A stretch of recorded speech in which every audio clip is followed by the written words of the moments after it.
Let's get corrupted. What is going on, everybody? It's your boy Joe with Meteoric Serpents coming back at you for another episode of the Colubrid Corruption podcast. Guys, it's great to be back. We are here at the end of 2025. And while last year I did a solo self-reflection episode, I'm going to be doing that next week because there's still a week left of the year. But this time I thought we'd do a little something different. Well, I've had a couple panel shows, but this is the biggest panel I've ever had on the podcast, and I'm really excited. I promised special guests, and I'm excited for the participation on here because a lot of cool people. So hope you guys are all ready to get into it. If I look a little different, which I know I do, I'm using a different computer. My MacBook was definitely crapping out on me. It's just old at this point. That thing was from like 2018 and it can't even update to the latest software, or 2017 or something like that. So this is my newer computer. Hopefully that makes things a little more seamless, less glitchy. I know I've had some technical issues in the past, and I think this will kind of prevent all of that and rather put out higher quality content for you guys. But yeah, if it's your first time listening in, guys, make sure you hit that like button. Make sure you hit that subscribe button here on YouTube. And if you don't necessarily like listening on YouTube, you can listen to this on all the major audio podcasting platforms like Apple, Spotify, Google Play, YouTube Music, all the good stuff. Go find it. Colubrid Corruption. You can find it anywhere. If you don't already, go ahead and follow me on all the social media platforms. It's Meteoric Serpents everywhere. That way you can stay up to date with what's going on with the podcast, all that good stuff. And yeah. And speaking of one of those platforms, Morph Market, I do have some stuff available still, some 2025 stuff. And as I'm moving out of ball pythons, those are getting progressively posted. So yeah, feel free to take a look over there. Have some cockseye from this past year. So those are the goods, and I know people will want them. So hit me up. Otherwise, first link in the description below goes to the Meteoric Serpents Patreon. That way you can get a little more behind the scenes of what's going on here. It's a way for you to support the show. And it comes with a bunch of good perks, which includes first dibs on any animals I produce, some discounts, and all that good stuff. Go check it out. First link in the description. You can see all the perks because there's a lot of cool stuff on there. Awesome Discord group chat as well, which happy to have more people aboard. So springs conversation. But yeah, let's see. Also, guys, make sure if you're looking to donate to a good cause, you should check out the CCR Conservation Fund. This is going directly into colubrid conservation and research. Dr. Loafman has his students out in Iowa doing some great stuff. I think it's really cool. We raised a ton of money at Colubrid Fest, and you can keep donating throughout the year. Go to Colubrid and colubridradio.com to check that out. And as always, we have our hashtag Colubrid Corruption of the Week. Let's see here. I'm going to pull that up real quick. From Serratus Ectotherms, my guy Mason with his little rhino rat snake. I know he's gotten a couple recently. This is his little male. So yeah, I always love a good rhino. They're one of my favorites. But go follow Mason, Serratus.ectotherms, and put hashtag Colubrid Corruption on your Instagram post to basically enters you to get featured and a little shout out on the episodes. I do that once per week. So again, hashtag Colubrid Corruption, shout someone out weekly. All right. We got some people in the chat here, and hopefully some more join in. We got Manfredi, Morph Valley Reptiles. Thanks for being here. Andrew Hughes, I appreciate you. One of the Patreon members. Thank you, Andrew. We got Mike Kosicki. Thanks for tuning in as always. We have Amanda, another one of the Patreon supporters. Thank you, Amanda, for joining us tonight. But without further ado, I'm going to start bringing out our guests one by one. There's way too many people to just throw them on the screen at once. We have, starting off, I'm just going in order that they joined. We have the biggest collector himself. I don't know if I know anyone with a private collection of just this many species besides this man. Former alumni of the show. Actually, in fact, all of our guests are alumni of the show. But we have Chris from Copperhead Reptilia. What's going on, Chris? How are you? Doing well. How are you doing, Joe? Good, good. Thanks for thank you for that that shout out. Of course. Next, we have the person who aptly named himself on StreamYard, Smitty's dad. His connection seems to be a lot better than it was on his previous episode. We welcome Mr. Jason Keller to the stage. Keller, what's up? What up, what up? All right. We have the next one. Chris number 2 of 3. There's 3 Chris's on this panel tonight. I'm sure that's going to get confusing. The Pantherophis and Nerodia extraordinaire, Mr. Chris Montross. Hey guys. What's going on? All right. And next we have let's see, my fellow Texas rat snake enthusiast, also definitely a protege of Montross. We have Mr. Aaron Morris. How's it going? What's up, Aaron? Oh, thanks for having me. Of course. Next, we have the locality milk snake extraordinaire. I'm not sure what else to say about this guy. He's doing some great stuff with some really cool snakes. We have Mr. David Deem. How's everyone doing? Good, man. All right. And next we have our resident veterinarian. Had him on the show probably more recently than everyone else, I believe. And my co-pilot to Colubrid Fest this past year, Dr. Zach Whitman. How's it going, guys? And last but not least, Chris number 3 of 3. Also another keeper of a lot of species. And Chris is doing some great stuff over there. We have Chris from BNS Reptilia. What's up, Chris? Cheers, everybody. Happy holidays. Likewise. Yeah, guys. Well, this is a huge panel. I'm super excited to have you all here today on the show.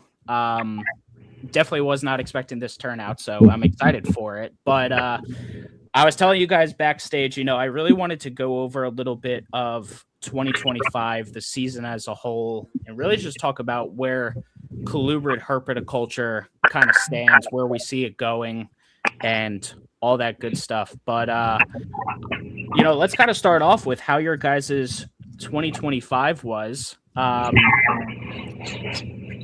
We could kind of, there's a lot of you. I don't want everyone to talk over each other. But yeah, I would say, Chris from Copperhead, go ahead and start, and we can kind of see how the conversation progresses. Are we talking like breeding projects or just collection in general?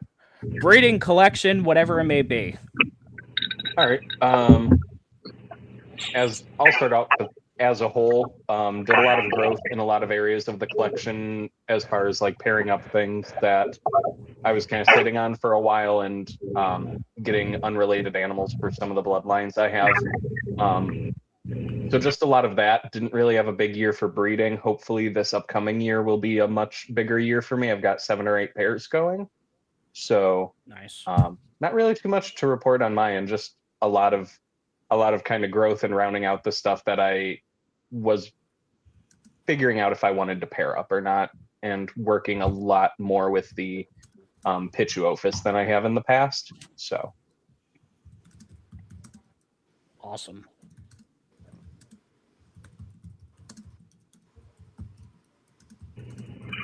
Which new Pituovas did you get? Nothing super recently. I ended up kind of through a friend locally, got a couple more Louisiana pines, so I've got 1.3 of those, and then got a bunch more. What's that? Sorry, all unrelated. The male and one of the females are like cousins, and then two of the females are siblings. So, but the two related females are from a totally different line. Very cool. And then a lot of black pines going on over here. So I've got 2.3 of those now. So, That's right. So, any special locales with those, or are they just certain bloodlines? Two of them I forget what the bloodline are. Two of them are from Dr. Loafman, so I've got to talk to him about what those are. But one of them is Giacomo Meeker line, bred to Cincinnati Zoo stock from Michael Kuhn. So very nice. Chris, BNS Chris, your mic is echoing a lot. If you could try throwing on headphones, just because I think the amount of people is causing a lot of feedback. Right. Will that volume down help? May. No. All right. I can try getting some. All right.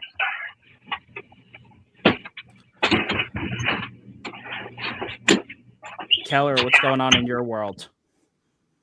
I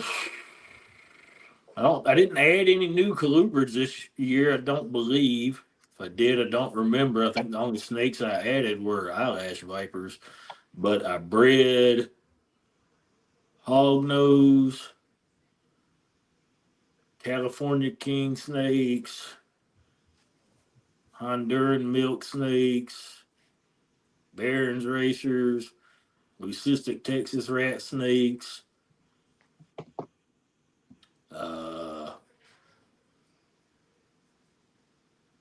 There's something else I'm forgetting that I don't remember. And then I bred, like I said, as far as colubrids, I think that's all I bred. Then I bred a couple of viper species. Nice. But yeah, that's what I got. And then I'm pretty much still sitting on most, if not all, of those babies. So I need to start trying to promote them and move the stuff out that needs to be moved out. And yeah. Cool. Yeah, I think that's all. I think that. Yeah, I didn't add a whole. I didn't really add many snakes this year at all to the group. I added some tarantulas and some lizards, and yeah, I think that's about it. You do many shows in your area, or are you just trying to move them online? Yeah, I normally just wind up like I normally just wholesale them to local pet shops because I don't like dealing with people. Gotcha. All right. David, how about you? This year was pretty good. I was just making a list. I think I ended up breeding 16 species of milk snake this year.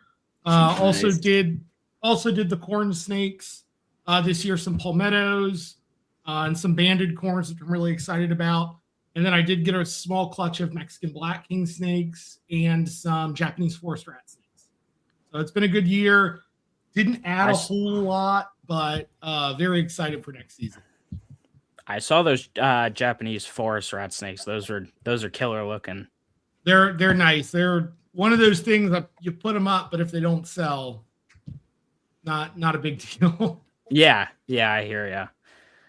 What was the clutch size on the ones you got? Because I know they lay pretty small clutches like a lot of the Asians. So this is the second year I've bred them. The first year I got 2 giant eggs. One made it, one didn't. And it was the same thing this year, but both made it. So Okay. 2 gigantic. I mean, the eggs are like this big. Yeah. And the babies hatch out bigger than any of the milk snakes that I produce, which some of those baby milk snakes, like the Stewart's milks, are hatching out, eating fuzzies. So I was really impressed. this year with how big the babies were, especially with two good eggs. Nice. Awesome. Aaron? Oh, I had 4 or 5 rat snake clutches, a couple, I guess 3 Texas rat clutches, and the gray rats and yellows and foxes went again, and a couple litters of water snakes. It was a pretty full year. Nice. Good stuff. The plaque mines finally got some of them on the ground, and Awesome. yeah, they had 2 good grays from Montrose, and yeah, it was cool. A lot of stuff end up going. Very nice. Montrose? That is a great year this year. Had a couple projects finally get going here, like the Acadia Parish Diamondback Waters, got those going, took that project over from Matt Dove. Got Minnesota Key yellows going finally after a few years of raising them up. And what was the other good new one I got this year going? There was another locality of something I had going that was, I got Pinellas County salt marsh snakes from down in Florida going this year finally, after 4+ years of waiting for them to get up going. Had a couple clutches of carpet pythons and plenty of other rat snakes and water snakes, and a couple awesome stuff going finally with Aaron, stuff that he's got in mind, like some new bloodline into our Plaquemines Parish project, rat snakes, and my yard rat project. Aaron's finally brought that to fruition after, I don't know, since 2017 of starting to work with that project. He finally got some babies from my local rat snake project here, where the males are both from my yard that I collected back in 2017. So he finally got first clutch out of those and got those going. So that's pretty exciting this year. Finally getting to see fruits of the labor after a zillion years in the works. Nice. Yeah, it was a good year. Lots of stuff that bred. That been a few years since I produced some, and lined up to do some more of that again this next season if things work out like we want them to. Very cool. Dr. Whitman?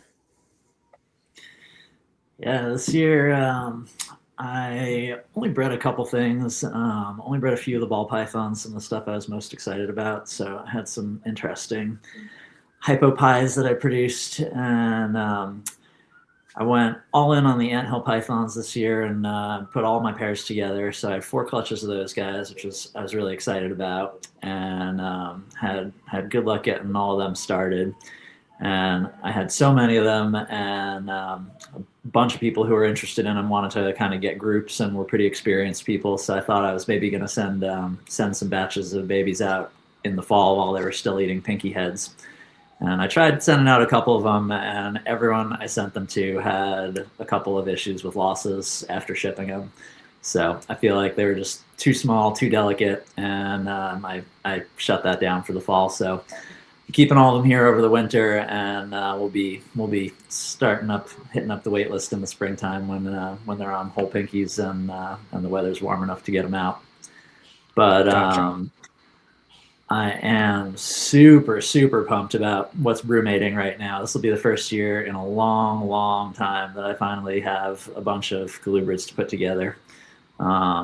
So I got a bunch of Asian rat snakes and a trio of Baird's rats. Have a nostalgic Cal King pair that I'm pairing up. These are the lineage of my first snake ever from back when I was a kid. This is the grandson of that snake that I'm breeding right now. And the other big thing that I was excited about is I wasn't really sure whether or not I was going to bring anything new into the collection this year, and whether or not I was going to do a round of quarantine or not. And I decided to go for it. And once I open that door and open up the quarantine room and bring in a batch, it's hard to stop buying things sometimes. I was looking at those Japanese rats from David and that Matt from Sarpamitra have up right now. I love those guys.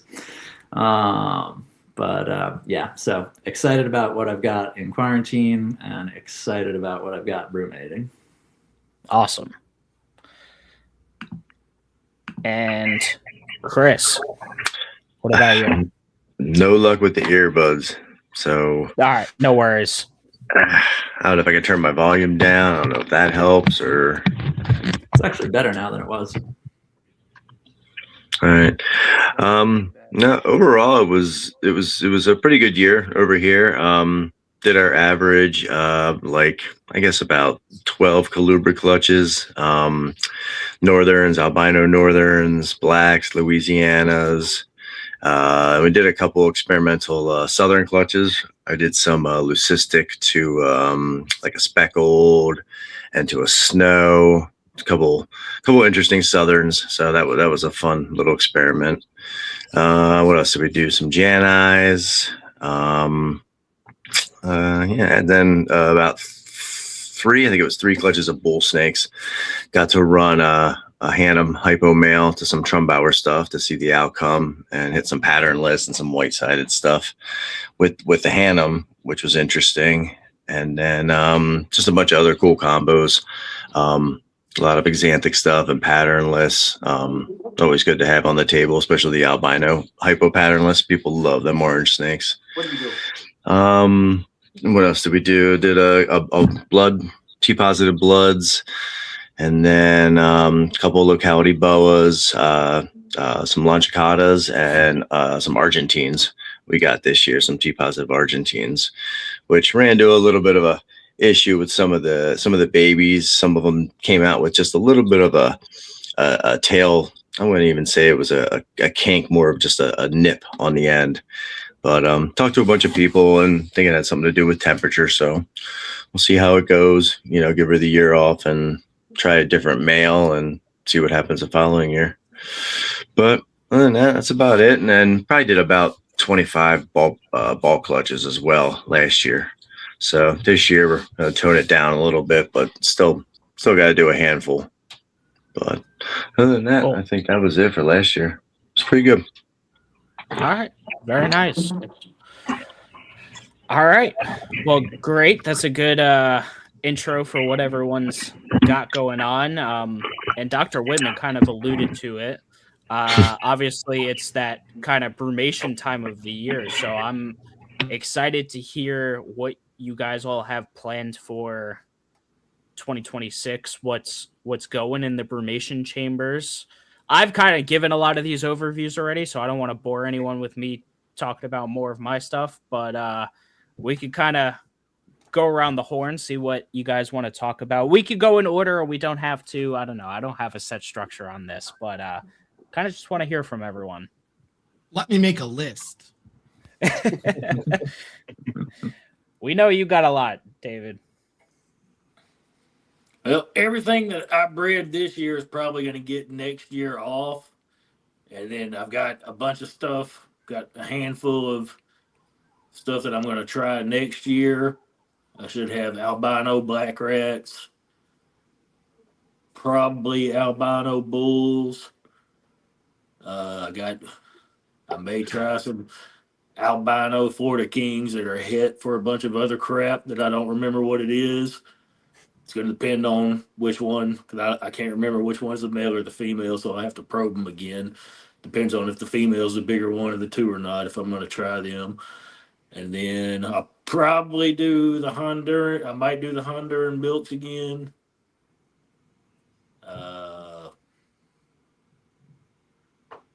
I've got albino Japanese rat snakes. I think they actually bred for me last year.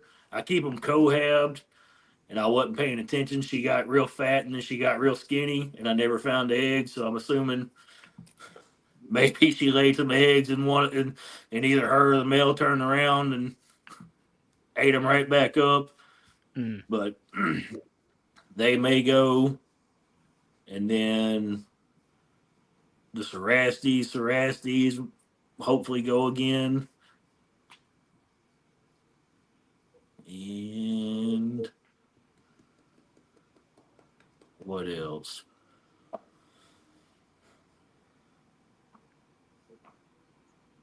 I don't think my female Russian rats big enough yet. So I'll probably wait till the year after next to try those.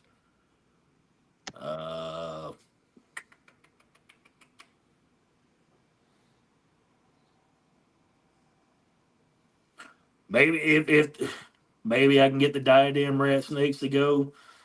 The male is a little scrawny turd.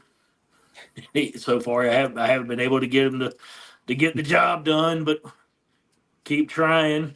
I might put all three of them together and just see what happens. I think that's probably all I've got on the agenda for next year. Nice. Off the top of my head right now. Be a bunch of albino crap. All right.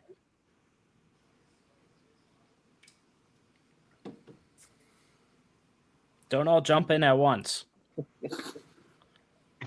So next year, I should be breeding basically all the milks, various localities, corn snakes again, Mexican black kings, potentially some Eastern kings, Japanese forest rats. A lot of the stuff that I bought when I got into the milk snakes a couple years ago is like finally big enough to breed. So next year I should have some stuff that I've been raising up for a couple of years that I'm really, really excited about. Some new localities of Annulata, some pure Hondurans. I'll have a bunch of Stewardeye stuff that I've been kind of like playing around with. Some of them I bred this year and got a small clutch, and I kept most of them, but like next year I'll be able to post them and show them off a little more. And then the Coastal Plains milks, I'll have quite a pile of those. Same with the red milks as well. Nice. All right. Real chatty tonight. Let's see, next year I'm looking to really been this year I've been outsourcing a lot of Kingsville, eutharistic, just real red albino bulls or just regular bulls, whether they're hypo and I'm really going to start working. I picked up a male and a female. The male's going to go for me, but the female, she's a little too small, and she's not a picky eater, but she is kind of goofy like that. So I'm going to give her another good solid year, but I really want to work that into the patternless and the Hannum hypo strictly and see how that produces in the patternless albino hypo stuff, and just really try to line breed that red, the best of the best. So that's kind of a goal that I'm setting forth in the upcoming years, and also seeing what the Hannum does with other stuff like the Stillwater instead of just the Trumbauer, to see kind of what the results are from that next year. And other than that, and then just working on them reds and just seeing what other kind of interesting combos, with the bulls that you can produce. In the future, though, I'm looking forward to a pair of Durango Mountains that I picked up, the Vivid lines, the winter and summer phase. Have you guys ever seen those? I haven't. Edwin Sanchez has the project now. Client at the clinic I work at. What's that? They're Vivid line. Sorry, could you hear that? Yeah. Vivid line. The guy that you got though. Sorry. Vivid line Greer, you said? The Durango Mountain Pines. Durango, okay. Depi. Yeah. Depies. Yeah, they're pretty wild. From Chris. He's actually a regular at work for me. So I actually know him personally. Oh, okay. Very cool. Yeah, very, very, very cool guy. So that'll be exciting in years to come. That'll be a while, though. That's about it here. I'm taking the year off mostly. Move on some of the extra youngins from this year, and we're getting a big garage built that a lot of the critters will end up in. So nice. I'll be dealing with that in the spring. So that'll be cool. But got a lot of stuff I'd like to pair, but I'll probably hold off to maybe later in the year and see what happens. For those of you guys that are trying to give snakes years off, how are you handling that? Are you still cycling them? Are you feeding less? Are you not cooling them? What are you? I'm just curious what everyone's doing when you're trying to prevent them from going forward. And if you guys see them laying slugs or having issues with that kind of thing. And anything that I'm giving the year off next year goes through the same process everything else does. Gets brumated. I'll feed the shit out of it when it comes out. Then I just don't breed it. Yeah, And do you tend to see any females laying slug clutches like that, or not really? Not really. The North American milks will do that. What about the next season? The next season, as far as getting slugs. When you go to breed the year after giving them the year off, do you tend to get any increased rate of slugs or weird clutches? You know, I've never actually thought about that or like tracked that as far as fertility goes the year after. I have had stuff that like slugs out, even though I bred it, that then the next year will give me like a really big clutch. I had that happen this year with my Sinloans. They didn't go last year, and then they went this year, and the female double clutched and gave me, I want to say 11 and 7. But I actually haven't paid attention to stuff that I gave the year off following year if there's like a demonstrable difference, but I'll definitely look into that this year. I don't really do anything different. As far as brumating, if I'm not breeding them, I only cool them if they stop eating in the fall, which happens every now and then. We do have a. Oh, go ahead. No. But the only things I've really noticed laying slugs when I wasn't breeding them were some of my big Dade County girls. A couple of the 2018 girls occasionally will drop slugs.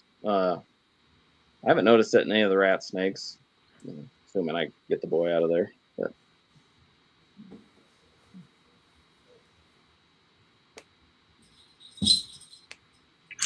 I think I got one girl, like I said, that one Kingsville Red. I got her that I'm not gonna cycle. So I kind of put her lower to the floor. Not necessarily brumation temperatures, but just a little bit cooler. And I'm not feeding her quite as heavy as I normally would, and just keeping an eye on her, making sure she's, continuing to eat and do good, but not quite as much as I normally would. But then, and I have a couple others like that, or that are just kind of like on the floor level. So they're a little bit cooler than everything else without any heat tape, like the juveniles. And that's kind of how I raised most of them up, and then transition them right over to the brumation, and they seem to kick in there. But I think this is the first year where I have, one or two females that are, of size where, like, out in the wild, Mother Nature would do what Mother Nature does. And so we'll see how it goes. It goes with them, but so far so good. Pretty much anything over here, if it can be brumated, is going in the garage, because I ain't got time to keep feeding all that crap. So if it can be brumated, it's going to go in the garage, even if I intend on pairing it up or not. The only snake that I ever had that when I didn't want it to breed, and I didn't breed it, but she went ahead and, made a slug clutch, was my Barron's racer. Like, that was a couple of years ago. Hopefully she won't do it this year, just because I don't want to keep burning. I don't want to burn her out from always laying eggs and going through the whole process. That's what, tried to give her that year off, and she went ahead and laid slugs. And then I bred her the past 2 years. I'm going to try to give her this year off. Hopefully she won't do it, but I believe that's what Zach says. Those South American snakes are just always kicking eggs through, always running through the cycle once they get started. So, but anything else, all the other stuff, if it can get brumated, it's going in the garage, and I'm not going to look at it for 2.5 months, 3 months, other than giving it some water and being sure it's alive. That's an interesting topic. How many of y'all give supply water through a hibernation? I give everything water, but I mean, I try only to put a little bit in so they don't spill it and get everything wet. And I generally only change waters a couple times during brumation, and I give them significantly less than what they would normally get. Does anyone else not offer water? I know some people that don't.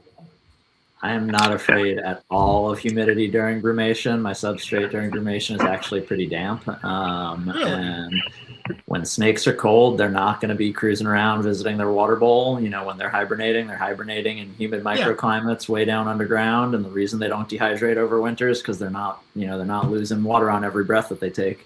I think that the fears around humidity during brumation are very overblown, if you ask me. And it's actually really interesting than being dry personally. Sorry, what was that, Chris? I said I think it's more important that there is humidity in the air than being dry air.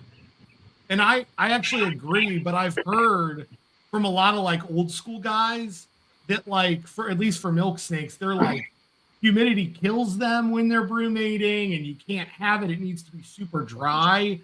And I have tried that and I've not had I haven't had anything pass away, but like I've had snakes like act funny and like be out cruising and stuff when I have tried intentionally to keep the basement and the enclosures super, super dry. All my stuff usually- has water bowls in it, and they all get their water bowls, and I'll probably every 2 or 3 weeks will be when I come and change their water out. Other than that, they go out in the garage, the lights are off the whole time. When I go in there, when I have to go through the garage, 2 or 3 times out of the day, I'll go in and try to, look in at everybody, be sure everybody looks all right and stuff like that. But other than that, once they're out there, I don't pay them that much attention. My guys all cycle just in their regular cages. The room is just adjusted what minimal amount of cycling that I do. They're all just in their regular cages like they all are all year long. So they have access to whatever they want, but their activity's significantly reduced. So they're only probably going to the water bowl every once in a while, and that's more just the water snakes than anybody else. So, but the babies, the adults, they're all kind of exposed to the same minimal cycling, and that's mostly photo period with just a minimal temperature drop for a handful of weeks. So, but when I was cooling them in a fridge, they all had water back in there with them. And the only time I really messed with them was when somebody would dump the water bowls over and make a soppy, yucky mess, and then I'd swap it out. But they had water in them the whole time during those periods in the fridge. You running into your rats, Chris, going off food in winter? Or Say that again? you run into any of your rats or anything going off food in winter, going fasting? Oh yeah, I mean they're not offered food for about. I mean the adults are off food for about 2-ish months. I stopped feeding at the beginning of November, and then I'll warm up right after New Year's. But I mostly just kind of work with the photo period from outside, as I'm starting to see that the house is lit and it's dark outside, and they're getting exposed to it, and I stop feeding, and I only drop the temp in there maybe 10 degrees, something like that. So, and I even warm it up once or twice for about 4 or 5 days because the babies are all in there too. So, and technically there's pythons in there too, some young pythons which do have heat tape underneath them, some of them, although some of the white lips don't. And I warm it up for a few days, feed the really, really small baby water snakes, give them a few days to work that back out, and then let the temp drop back 3 or 4 degrees. But still, the temps, it's more of like a whole mental thing in there. It's just below what I would normally keep it at to feed. Photo periods down, blinds shut mostly, still a little bit of light in there. It just creates more of an ambiance of just not feeding and a little darker and a little cooler, and it seems to work pretty well. And I don't, for the sake of saying it, I kind of stopped separating stuff up from breeding because I was running into more trouble doing that than I was just leaving them alone. Because with my stuff usually being cohabbed in whatever breeding pairs that I want them to be kept in, anytime I was then separating stuff off and moving stuff around to have them not breed, then they're pissed and stressed, and boys would go off food, and some of them would crash because of it. And I just found to just leave them alone, let them be happy. They breed, they don't. If I don't really want them to breed, I'll put them down towards the floor level, and maybe they won't, and I won't feed them as much. But I'd rather throw eggs in the freezer or something than stress them out and screw them up by moving them around all the time. So I just find it easier to leave them alone and just let them stay in their cage, cycle them, and only unless I really, really don't want babies for something, then I'll maybe separate a male out like I did with my erythrogaster pair this year, because the female bred back to back and she's producing like 30 and change babies, and I don't need another 30 plus babies from her another year in a row. I've got her offspring I need to try to test breed for that morph situation. I don't need them anymore, so she's by herself now, but I worry about him being separated from her because it just stresses these guys out if they just have change. So I'm more apt to leave them alone nowadays than move everybody around just to try to not have them breed. You see many locks over the winter? I don't really.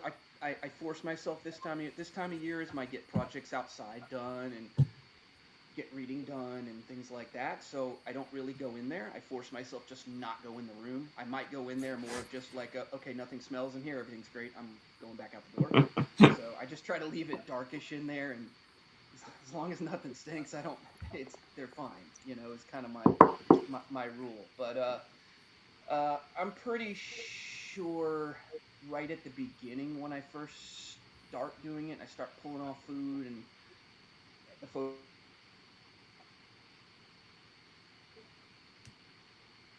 Oh, Chris, you lagged out.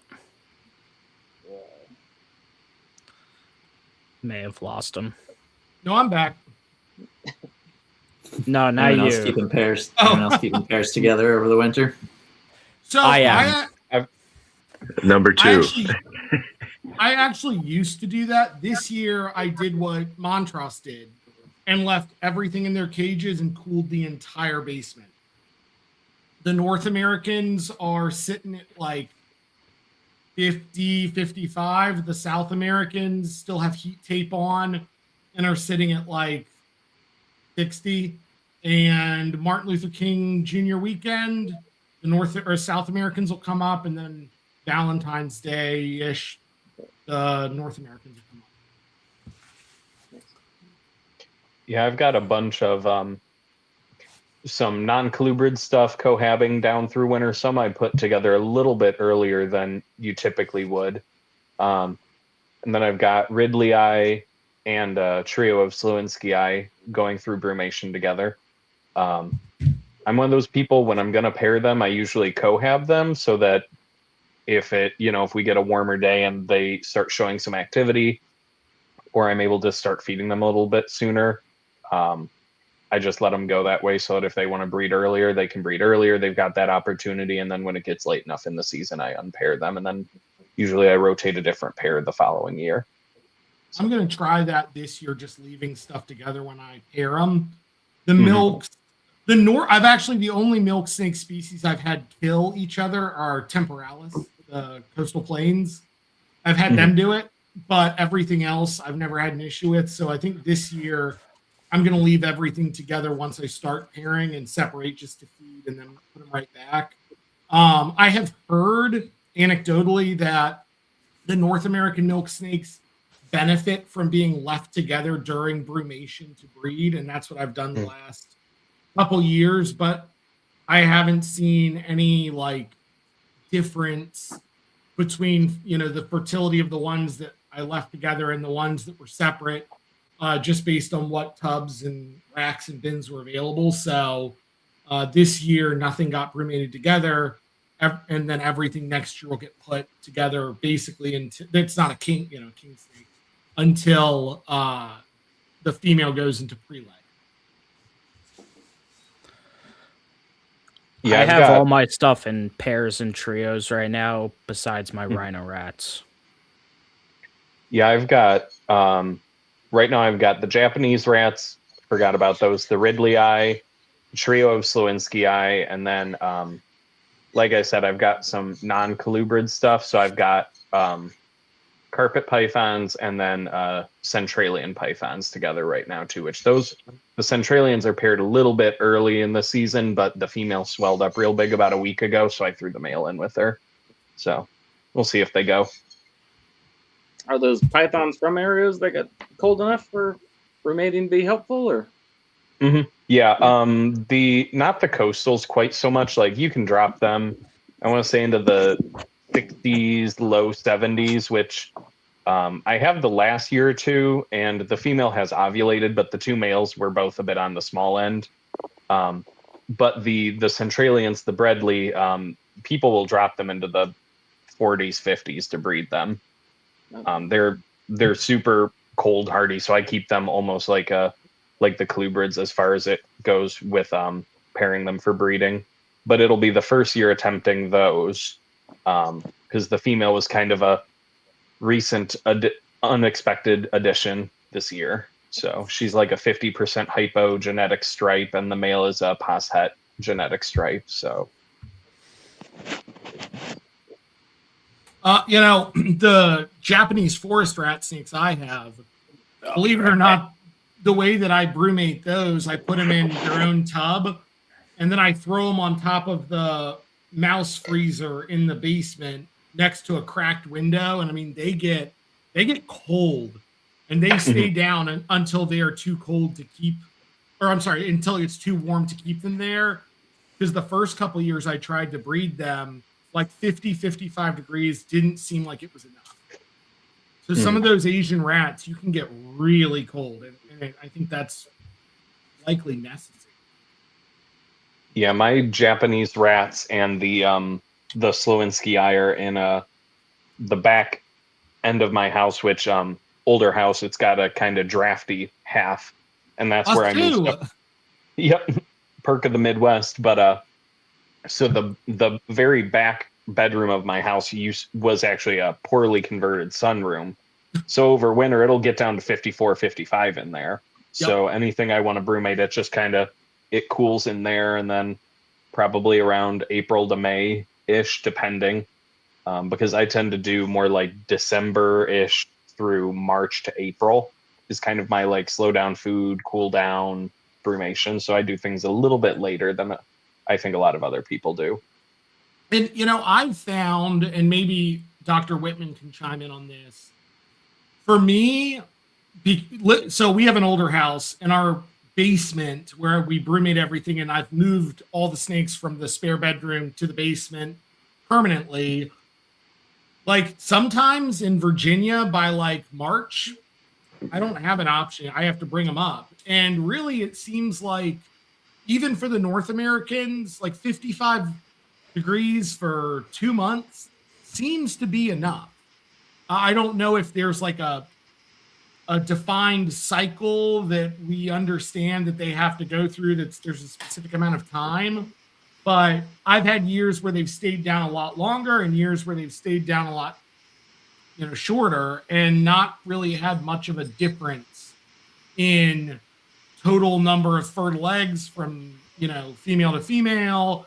It hasn't seemed to be super disruptive when we've had those swings. Yeah, I agree with you. I tend to not see a huge difference in output from people who do like a more mild brumation at slightly higher temps, maybe for only 4 or 6 weeks or something, and people who do longer and colder.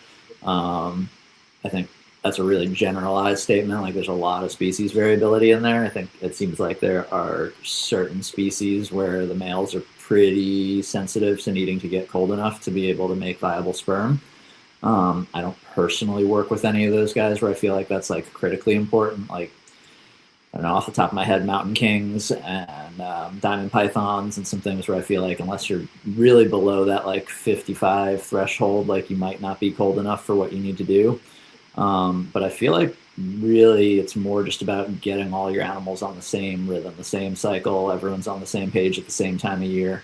And that they're all used to that same cycle, that the consistency to it is what's the most important thing. Yeah, I have a basement that I brumate in, and I would say I can't quite get it below 55 too often unless it's real cold outside or unless I'm around to crack a door open or a window and pay attention to it. But I'm usually in that like 55 to 60 range. And for most things, doing that for 6, 8, 10 weeks, whenever it's kind of convenient for me, anywhere in that window is pretty effective at just synchronizing everyone. Yeah, this year's my first year with everything in the basement permanently and brumating down there. And we've had a pretty cold winter so far. I'm pulling up what I have on Govee, but I think so far this year, like stuff that basement has bounced between like 60 degrees and like 52. And we're getting ready to have kind of a warm spell coming up here, and it'll probably go up a little bit, and I'll see snakes cruising a little more, maybe moving around some more. But I personally, as like someone that spends a lot of time herping like in this area, it seems like really, sometimes we're finding milk snakes in like late March. Sometimes it doesn't happen until May. It just depends on the temperatures. But I'd be interested to know if there's like any studies or anything that kind of define like a period of time that they need to be subject to those temperatures and parameters before they will have like a truly successful pairing. I have some snakes, particularly my albino Cispilla project, where like the last couple of years I've struck out on those and have gotten slugs. And I think it might partially be due to temperatures that were a little too high. But this year we've had such a cold winter that I think that the coldest the basement has gotten was right about 50 degrees.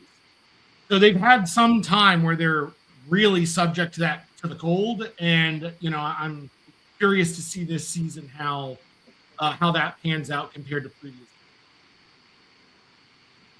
Yeah, definitely. I think there are some species where it's really important to get them down for a significant amount of time to a cold enough temperature.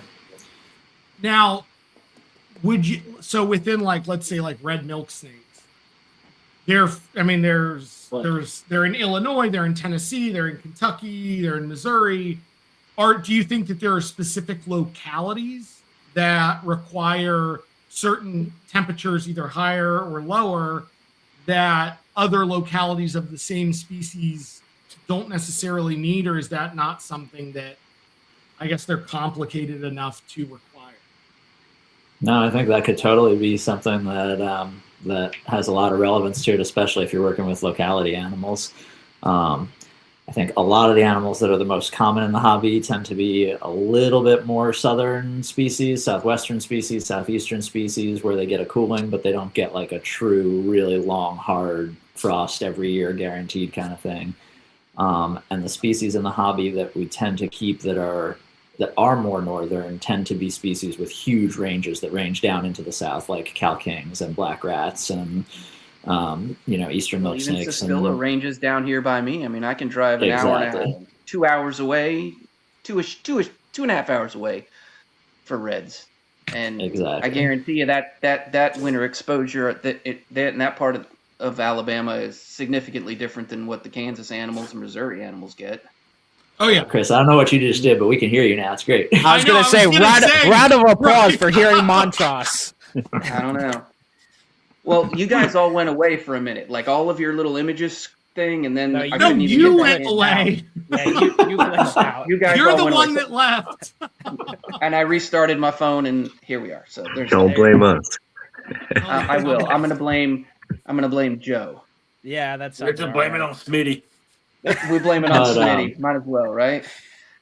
Well, but no, I think clearly milk snakes in Florida are breeding without getting hard frost level kind of cold a lot of the years, and that similar species up the East Coast might be getting really cold. And I think if you're talking about a species like cow kings in the hobby, they've been so intermixed that, and they're such a broad generalist species that they're so adaptable that you can kind of get away with a lot of different stuff. But I think if you're talking about locality animals from northern climates, just because someone's worked with a similar species in the trade and gotten away without brumating, doesn't mean that your particular line of animals might not be much more cold adapted than we might think of for that species. Well, a lot of people for forever, at least, there's not been a lot of people breeding them. But like when I was working a little bit more heavily with fox snakes, people always just swore up and down like how cold they got to be and how long they got to be cold for and that sort of thing. And it's a bunch of poppycock, is what it is. Like really, your animals just need to be happy and be exposed to some sort of cycling change, and they'll breed. I mean, I was breeding Nebraska animals with 12-week cool cycles and 6-week cool cycles, and they did fine. What have you had yours done, Aaron? Have you had any of them go without cycling at all? So both times they've went, I haven't purposefully done anything. The first time they went, yeah, the first time they went, I got them in my garage, so it fluctuates a bit anyway, but it's pretty well insulated.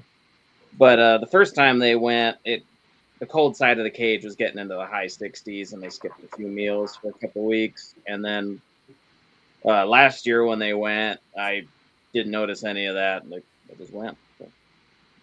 So, yeah, a lot of the myth out there that's with some of that stuff that people always say that everything has to be cooled for such long periods of time and so hard is like I've seen exactly the opposite. Even like the Russian sand boas I worked with, the guy that I got him off of was like, oh, I cool them in the 40s for 4 months. And I'm like, well, I didn't cool them, except for I threw them literally in my living room for 3 months. So they were in the 60s, and they bred as soon as they were big enough to breed.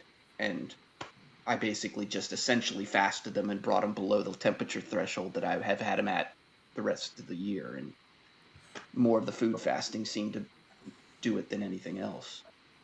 You know, I did notice, I have the chat pulled up here. Some folks were asking about light cycles, and I didn't really think anything about light cycles until I got into the milks. You know, previously breeding, you know, I guess I bred some of the hobby milk snakes and corn snakes and some of the rear fang colubrids and stuff like that. But Aaron Bayer actually was the first person, and Cole Grover, who mentioned for the South American milks, really the only thing you need is them to see that light cycle happen. Mm-hmm. And last season, which arguably was my best season with South American milks, I think I nailed all of the ones I tried to breed except one. Those snakes last year were basically only subject to temperatures maybe in the mid 60s. And they saw a natural light cycle the entire time, perfectly fine. And I think that has a lot more to do with it than we think. Dr. Whitten can correct me if I'm wrong, but I think that being exposed to that light cycle is way more important than we understand. But I'm just a guy that likes snakes. Yeah. 100% I agree. Yeah. I've said it a bunch, and even with my limited experience, I've been able to be relatively successful with the Texas rats I've tried to breed by half-assing brumation. And when I say half-assing, it's just a matter of I can't get the temperatures down to that 55 range. I'm able to get them in the 60s somewhere, and sometimes it's been high 60s. But what I also do is cut them off food and give them zero light, and that gets the job done. Joe, are you still in Florida? I'm not. I'm in New York now. Okay. I know in Florida, Scott McFarlane, I saw he commented on something the other day, and he breeds his Florida Kings, but obviously he does corn snakes too. And he literally cycles them with a much wider parameter than I cycle my South American milk snakes with. And he's getting, he produces a ton of snakes a year, way more than I do. And he's producing those corn snakes with what seems like basically in his garage temperatures in South Central Florida. Now that makes sense, and that goes back to the conversation He's before. Down in South Florida. Yeah. as was I, and that goes back to the conversation about what species and what locality are we talking about. Because something like the Texas rats, I think that they just come from such a temperature moderate place where it's not as important to get them as cold. Whereas, you know, some of these northern species that we're talking about, where it probably is more important, you know? Now, Dr. Whitman, when it comes to localities, what is, I guess, the mechanism that kicks in when, like, okay, let's say a red milk snake from Kansas that's going to be subject to temperatures well below freezing. Well, I guess the low in that area is going to be well below freezing. But then a red milk snake in Western Tennessee that you can start finding them in February and they never see temperatures below, let's say, like 30. What is like the mechanism where those localities require more of a brumation than, say, a red milk from Western Tennessee? I mean, they're all red milk snakes, right? Yeah. So, I mean, we all talk about these localities because of differences in phenotype, right? Like how the animals look, their skin pattern, their size, their, you know, something that makes them unique from one location shift to another. And that's just the part of the animal that we could see. You know, these animals have a tremendous amount of genetic variability. And just like their skin color is variable, their internal organ size is variable, and their bone density is variable, and the types of enzymes that their livers make is variable. And, you know, one of the things that we know is that all of the chemical reactions that happen within our bodies are really highly temperature sensitive. Any chemical reaction is temperature sensitive. So not only do their metabolisms change all the time when their body temperatures are changing, but maybe there are certain liver enzymes that only work within certain temperature parameters, and that's why certain species can only digest certain things at certain ranges. You know, maybe in certain species there are certain enzymes that are involved in spermatogenesis, you know, making sperm or producing viable ovum, that are only activated in the wintertime if they get below a certain threshold. And there might be huge variability in these animals that we're just not picking up on. So, you know, we talk about the differences in localities that we can see. But, you know, for example, let's just say a species that has a really broad range, and in the northern end of their range, they're predominantly a rodent-eating species, and in the southern end of their range, they're a predominantly lizard-eating species. They might look identical, or they might have totally different, unique skin colors so that we can tell them apart more easily.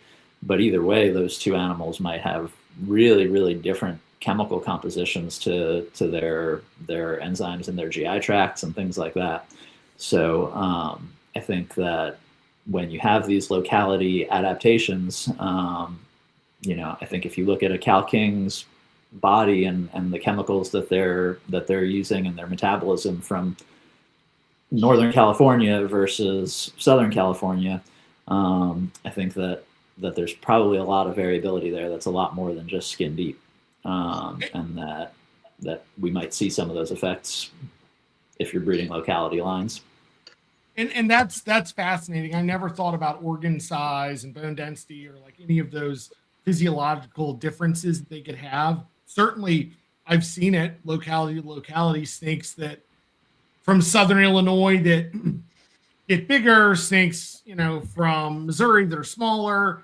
That's really fascinating, though, that, you know, I've never thought about how those things can all affect that. The thing that we also talk about it, and the, you know, we're prone to the things that are relevant to us, right? How the snake look is a big thing, but the other thing is initial prey selection. So we talk about it a lot on different bloodlines or different localities being great feeders on pinkies versus being really, really difficult. With all kinds of species. I hear from everyone on podcasts that there's certain lines of Alterna and certain lines of Holbrookii, and where there's just massive differences between different localities and their willingness to feed on certain prey items. And I bet you if you look at those snakes that they have differences in their digestive enzymes and things like that. That's really cool. And I think it's kind of interesting with Alterna because there are so many wild caught animals that make their way into the hobby that, let's say a snake from the Christmas Mountains or maybe Langtree, where like a certain person's line will be less reliable on rodents than someone else's line from the same area, maybe a different road cut or whatever.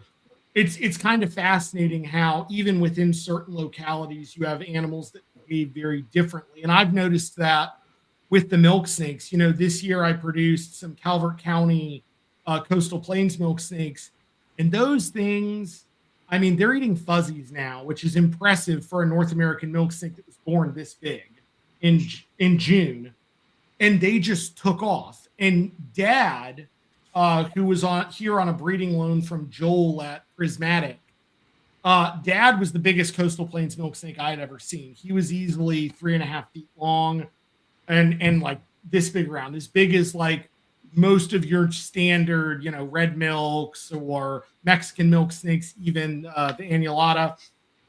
And the babies were born, for the species, they were born big, and they all started feeding basically immediately, which is not at all what I expected out of a North American milk snake. So that's really fascinating, and definitely going to probably pay a little more attention to that this year as I'm producing things and what clutches are eating better and all that. All right.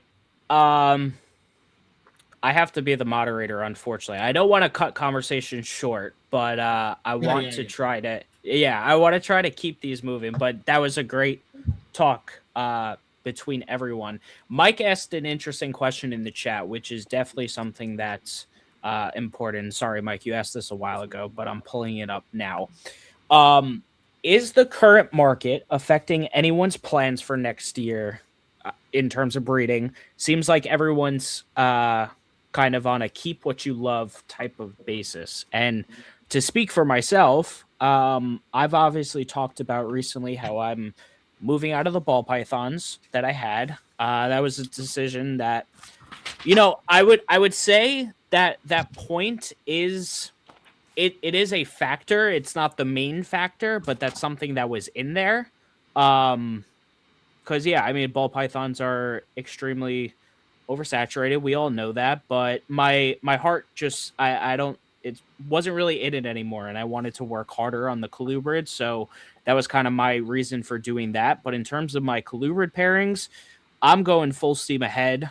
Even with that said, I have Texas rats, which aren't the most popular snake in the hobby, but even so, I have projects that I want to see through, so I'm going to be breeding all my stuff and seeing how that goes. I still have a few cockeyes sitting here, which I don't know how they're still sitting here. They're real nice. But I'm still going to breed all my cockeye this year with full intention to get all the clutches that I know that they can lay. So yeah, that's where I'm at personally. So I think that because I've taken a lot of time to think about this this year. As far as my plans for next year, I'm not changing necessarily the number of animals or the market right now. Obviously, is a little bit soft, and there's some recession indicators that are out there. But I think with colubrids specifically, especially the folks that we have in this chat that are producing high quality animals, that really, I've always said, as long as you're breeding the stuff that you actually like, and that you're not doing it because you think there's going to be some great payout, because there isn't. You're gonna do all right. But I would say the biggest thing that I'm looking at for next year is I'm going to try to adjust prices a little bit so that it, obviously breeding locality specific stuff, my opinion has always been, if you price it a little higher, it ends up kind of guaranteeing that line's going to keep moving forward. One of the biggest reasons that the milk snakes in particular have become so hard to find in their purest form is because, I mean, Aaron Baer will tell you his Guatemalan milk snakes for years, people tried to buy them to breed into Hondurans. Well, they're $500 snake now because they all got bred into some bullshit, and now the pure ones are impossible to find. So my thought process is, you know, people should take this year, the year after, to really look at like, what are you most excited about? What do you want people to know that you're excited about, and produce that? Because if enthusiasm is contagious, as much as that's a corporate bullshit line, it is true. Like, if you're enthusiastic, like Chris Montrose, I never thought I could be enthusiastic about some gray rat snake, but then seeing all the cool stuff you do with them genuinely makes it exciting for other people. That's the goal, man. Right. Sell the passion. Sell the passion. Sell the passion. Prove people that they're awesome. Yes. Yes. And I think that that's the biggest thing is maybe you have to prove that you like them a little more. Maybe you're going to have to hold on to them longer. You do very much. You gotta take a snake that essentially is out of your backyard or somebody else's backyard and reasonably common to some extent, and like try to make it as cool as somebody's banana etchigi whatever thing. You know, I mean, you gotta flash something that's cool for another reason, right? And I think that's the biggest downfall of the ball python thing is like that really cool clutch that you are hoping for, the one snake in that clutch that's really cool that you really like. The rest of them, you're like, I don't give a shit what happens to this thing. Where like for me, every time I see, it could be a Pueblan milk snake, but when I see that nose poking out of an egg, I am just as excited as I am for any other milk snake that is way rarer, way more variable. That's what people have to say. That's what people have to focus on is, do you genuinely appreciate these things for what they are if it wasn't something you were going to sell? Agreed. So that's my TED Talk. I mean, like, if I'm being real about it, my most anticipated pairing of the year is a brown rat snake that I think me and Chris Montrose give a shit about. No one else really does. I mean, but they're I mean, come on, you can't beat a chocolate-colored animal. I mean, but the thing is, people made millions breeding chocolate-colored ball pythons. I know, though. But I mean, this is it's a food money. That's about it.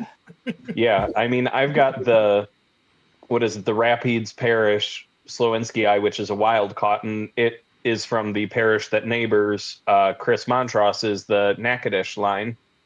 And I don't have a locality pure mate for him, but I'm going to cross him to the next parish over because it's a totally new bloodline that no one else in the hobby has, you know? I'm just hoping that he isn't a total chicken shit this year. Right. And you know, I think that a lot of the time we find ourselves saying like, oh, well, is this like pretty for the general public? When in all reality, there's 8 of us here right now. Like a lot of the snakes that we're going to sell, that like Chris is going to sell next year, are going to be to some of the people in this chat. And that's awesome because then, you know, one of the notes that I had, that one of the things I'm really excited to see next year and the year after is a lot of the snakes that I've sold over the last couple of years, people are finally breeding. So now not only do I get to have the fun of breeding my own stuff, but I get to see all the people that I sold things to. I get to see what comes out of their clutches, which I think is one of the most exciting but underrated aspects of this hobby. Yeah. It's awesome. It's my whole point. Right. The more I can get Aaron and Jake and all these other guys that have a bunch of my stuff to keep breeding them, it's the less that I have to do to really make some of these localities be established in the hobby, right? Like it's less work on me by everybody else doing it. You and I, Chris, this year are going to talk about some broad-banded water snakes because my wife loves her some nature scenes. I've got some good stuff. I've got some good stuff still on hand at the moment. I had some great litters, and I got some more due next year. So, and like broad-banded water snakes, I think are one of the coolest snakes in North America. Like people seem to really be drawn to them over probably most any other Nerodia on the whole, mostly because of like 2 or 3 pictures that float around on the internet of the most iconically beautiful 14-inch male that is only that pretty right then and isn't going to be pretty like that in a year and a half from now, and isn't going to get bred to a female that's anywhere near that nice. So, you know, it's an illusion that people have, and then they like go and they see like what I'm working with or whatever, and that I think are really pretty, and then they go, well, it doesn't look like this animal that's found just east of Dallas that somebody took a picture of. And I'm like, yeah, that animal was 10 inches long and it was a male, and he's you know, he's not going to outgrow that color as much as the female that was born in the same litter. You know, that's going to turn mostly brown with some yellow band at best when it's older. So, you know, all bandits get dark when they get old. Some of them just less dark, some more dark. It's just a matter of selecting the right quality of stock to start off with, or holding back the right stock to be able to have ones that are maybe a little bit more standout than every other single one out there. And I think that's something that people maybe don't pay as much attention to that should. And that's like, when you produce a knockout animal, hold that shit back. Hold on to it. Like when I produce a snake that maybe I already have 4 of, but it's like the nicest one I've produced, I'm going to hold it back. And maybe I only hold it back for a year, and then I decide, like, you know, moving on to someone, or I have someone come to me that really wants like the best example, and I know they're really going to be invested in it. I had a couple holdbacks this year that I ended up moving on just because, like, I kept them because I was excited, but then the person who saw pictures of them was more excited. So I was like, yeah, you take, like, I'll produce more. I want to see how excited and how cool you can turn that project. And I think that that's a big part of it, is like, you know, hold back the stuff that you're really excited about. And if down the road, if you decide that you need the space, or that someone else is going to be more excited about it, move it on. But for this year, I've taken a little bit of a step back and kind of spent more time raising the snakes before I sell them and getting like really decent size on them. And that's been so much fun to watch them shed over shed, and it does end up being more holdbacks, I will warn you, but you know, it's still fun to watch that stuff progress. And then when you do finally put it in the hands of someone that's really gonna actually do something cool with it and care about it, it makes that all that much more like memorable and meaningful when you get you know, those snakes in those people's hands. Aaron knows how that works with me. He'll go and ask for stuff, and Zach Loveman's the same way. Like he messages me, hey, I'm looking for this. I'm like, shit, I don't want to get rid of this, but like, you know, but I hold stuff back because I kind of hoard genetics, and I hold cool looking phenotypes with my mangrove waters and stuff like that. So like, you know, when guys that are close to me, like Aaron and Zach and a handful of other guys, like when they go and ask for something that they want, or they, you know, need something else, yep, that's what they get. They get the ones that I held back, that I kept around because I wanted to see how they grew up and how they're going to look, and I can thin them out when they're a year or 2 old or whatever. Yeah, and you know what? And it's kind of tricky. Like, you put stuff on Morph Market, and you put it up there and you hope it sells, but then, like, I guess the way I'm starting to look at it is like trying to connect more with friends and buddies and be like, hey, like, you know, even if I have to tell someone, like, look, I was holding this pair back. My buddy Zach is a great example, who's over in Tennessee. Like, I send him shit where I'm like, I was holding these back and I really wanted to grow them up, but like, I need to make space. Enjoy. Here you go. Let me know how they do. If they have babies that are really nice, let me get first dibs on those. But I mean, that's because this is a hobby. It's you know, sometimes I think we lose sight of that a little bit. That as much as some of us, look at this. It's like, okay, well, we got to pay the bills to keep the lights on. All at the same time, it's like, getting those animals in the hands of people that are going to appreciate them means more than anything else. 100%. I definitely Well, agree. I'll sell any animal to a friend of mine for a significantly discounted price, if not even just giving it to them. Just Yeah, me I too. know they have it, and I can see what it looks like as it grows older, but I don't have to put the money into caring for it, the money and time and the feeding it, growing it up, and caring for it. And then also, just in case something ever happens over here where, any kind of tragedy happens, inside your own collection, you've entrusted your animals to a friend of yours. They're going to do the right thing with them. So if something happens, like, whatever, my house burnt down, but, I can get babies back from whoever I sent those animals to. Yeah, and I think that's something I actually have started doing that. And I think that's something a lot of people don't consider is like, by the grace of God, there go you, your house burns to the ground. So like, as I'm producing stuff, I try to send, like I produced some Atlantic Central American milk snakes this year that are the only line of them in the captive, in captive collections. And I got 3.1, fantastic ratio.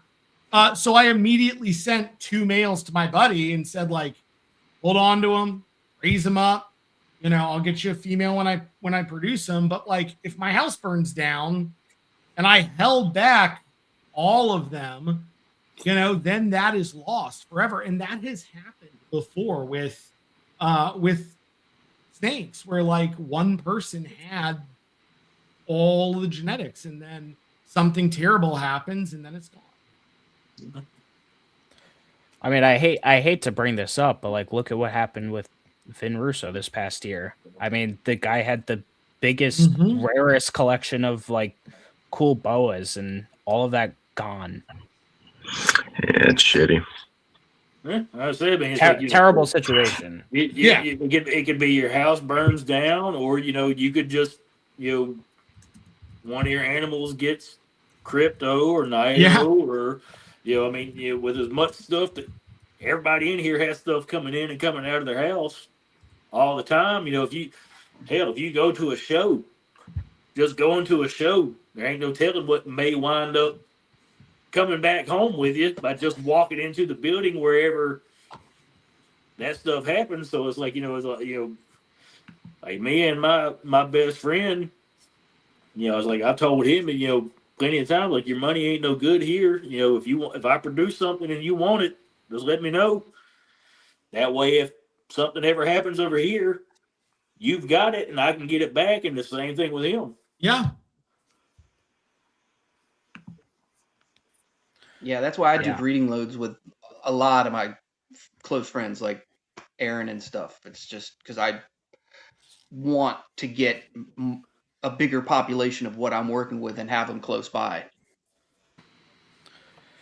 Yeah. I've done some breeding stuff with like Kevin on the Texas Rats.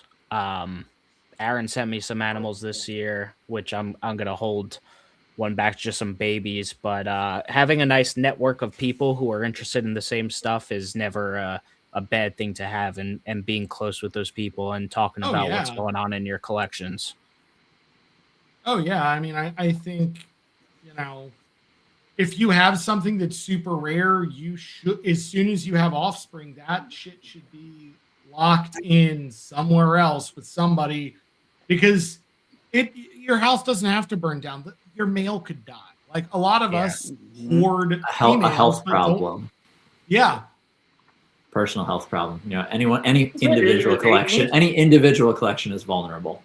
Any random shit can happen where your entire, where either, that particular line of animals is no longer able to be created, or like I said, your entire collection crashes.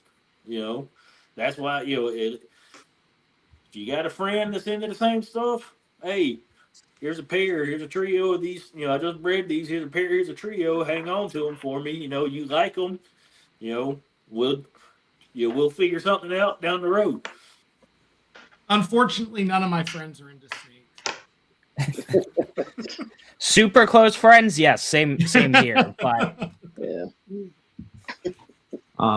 going back to the question of just in terms of how I've been thinking about the market, I think that it frustrates me a little bit to see how boom and bust our hobby tends to be. I've been around long enough to see the colubrid prices crash long before the ball python bubble burst. There was a lot of people who were breeding colubrids that couldn't sell them, and they were really, really, really cheap. And so I think I will second what everyone was saying about just breeding what you're passionate about and keeping what you love, and then it really doesn't matter what the price of those animals ends up leveling out at. But it makes me nervous. I know the title of the podcast is getting people into colubrids, but it makes me nervous to see people going like, I'm getting rid of all my ball pythons and I'm emptying out this entire rack and I'm filling it up with colubrids. Because sorry guys, I hate to break it to you, but some of these colubrids that are selling for $300, $400, $500 right now come back 3 years from now and they're not going to be selling for those prices anymore. People get that much people doing. People get that much for colubrids. What? Looking at me, Hold on. Dr. It's Whitman. all cyclical. It's all targeted. So I'm over here looking at the ball python thing, and I've actually bought some ball pythons this year. It's a great time to buy when the market is down, invest in some really, really high-end stuff. Because you know what? One of my biggest passions is just like being a bridge between different sections of the hobby, and piebald ball pythons are sort of the ultimate entry level, get people in the door kind of animal in the ball python industry. It's not going anywhere. And 100%. people are always going to want them. And when you talk about getting people into the hobby, I think all the colubrids make great pets, but I don't honestly think there's that big of a difference between how good of a pet a corn snake is versus a king snake versus a gopher snake. Like I think they're all really pretty similar. I get nervous seeing people thinking that colubrids are going to be the new investment. So I don't. Well, An I don't investment. think. Oh my God! Holy shit! Oh my God! That was so funny. That cat is named shit. Amara after the Louisiana milk snake, and we're pretty sure she has something wrong with her. But no, I think that there's a very big difference between what happened as someone that used to work professionally in the ball python industry. What happened to that industry and what is happening to colubrids is very different. Ball pythons were propped up by people. I mean, you've heard about like the tulip bubble and like, I think it was Sweden, where like really the only thing that's propping ball pythons up is the morph pretty enough that you can like charge some ridiculous amount of money for it. Where with colubrids, it's a little bit more nuanced because you can't keep them all in some sort of sandwich box in a rack. And like, there's a little bit of a difference there, but also there's a difference between the people, in my opinion, that get into breeding colubrids and the people that breed ball python. The people that breed colubrids typically are herpiculturists that understand, like there is a deeper love and affection for the animal. Whereas it feels like in the ball python industry, there is a deeper affection for the, Mike, I would call it a pyramid scheme a little bit in the comments. Because there is a deeper affection for the animal's appearance and the dollar value associated with it, where for me, like breeding milk snakes, there are snakes that I'm going to have to lower the price on, and that's not going to change how much I care about those animals. But ball python breeders will go out of their way to cut entire genes out of their collection to produce, no normals to like no. I mean, I was looking at ball python prices for the first time in a couple of years the other day. It's unsustainable. it cannot. It's not something that can be sustained long term. But with colubrid people, I feel like, I mean, the people in this chat right now genuinely enjoy the animals, no matter what they look like. We enjoy seeing them and interacting with them and finding them in the wild and talking to other people about them, which I feel like with ball pythons just is not the case most of the time. The people, my opinion, with majority of the ball python people, is that it's not. I don't want to say this in a disrespectful way, but they're more concerned. They're more of a. They care about the money more than anything else. Not even that. It's more of a.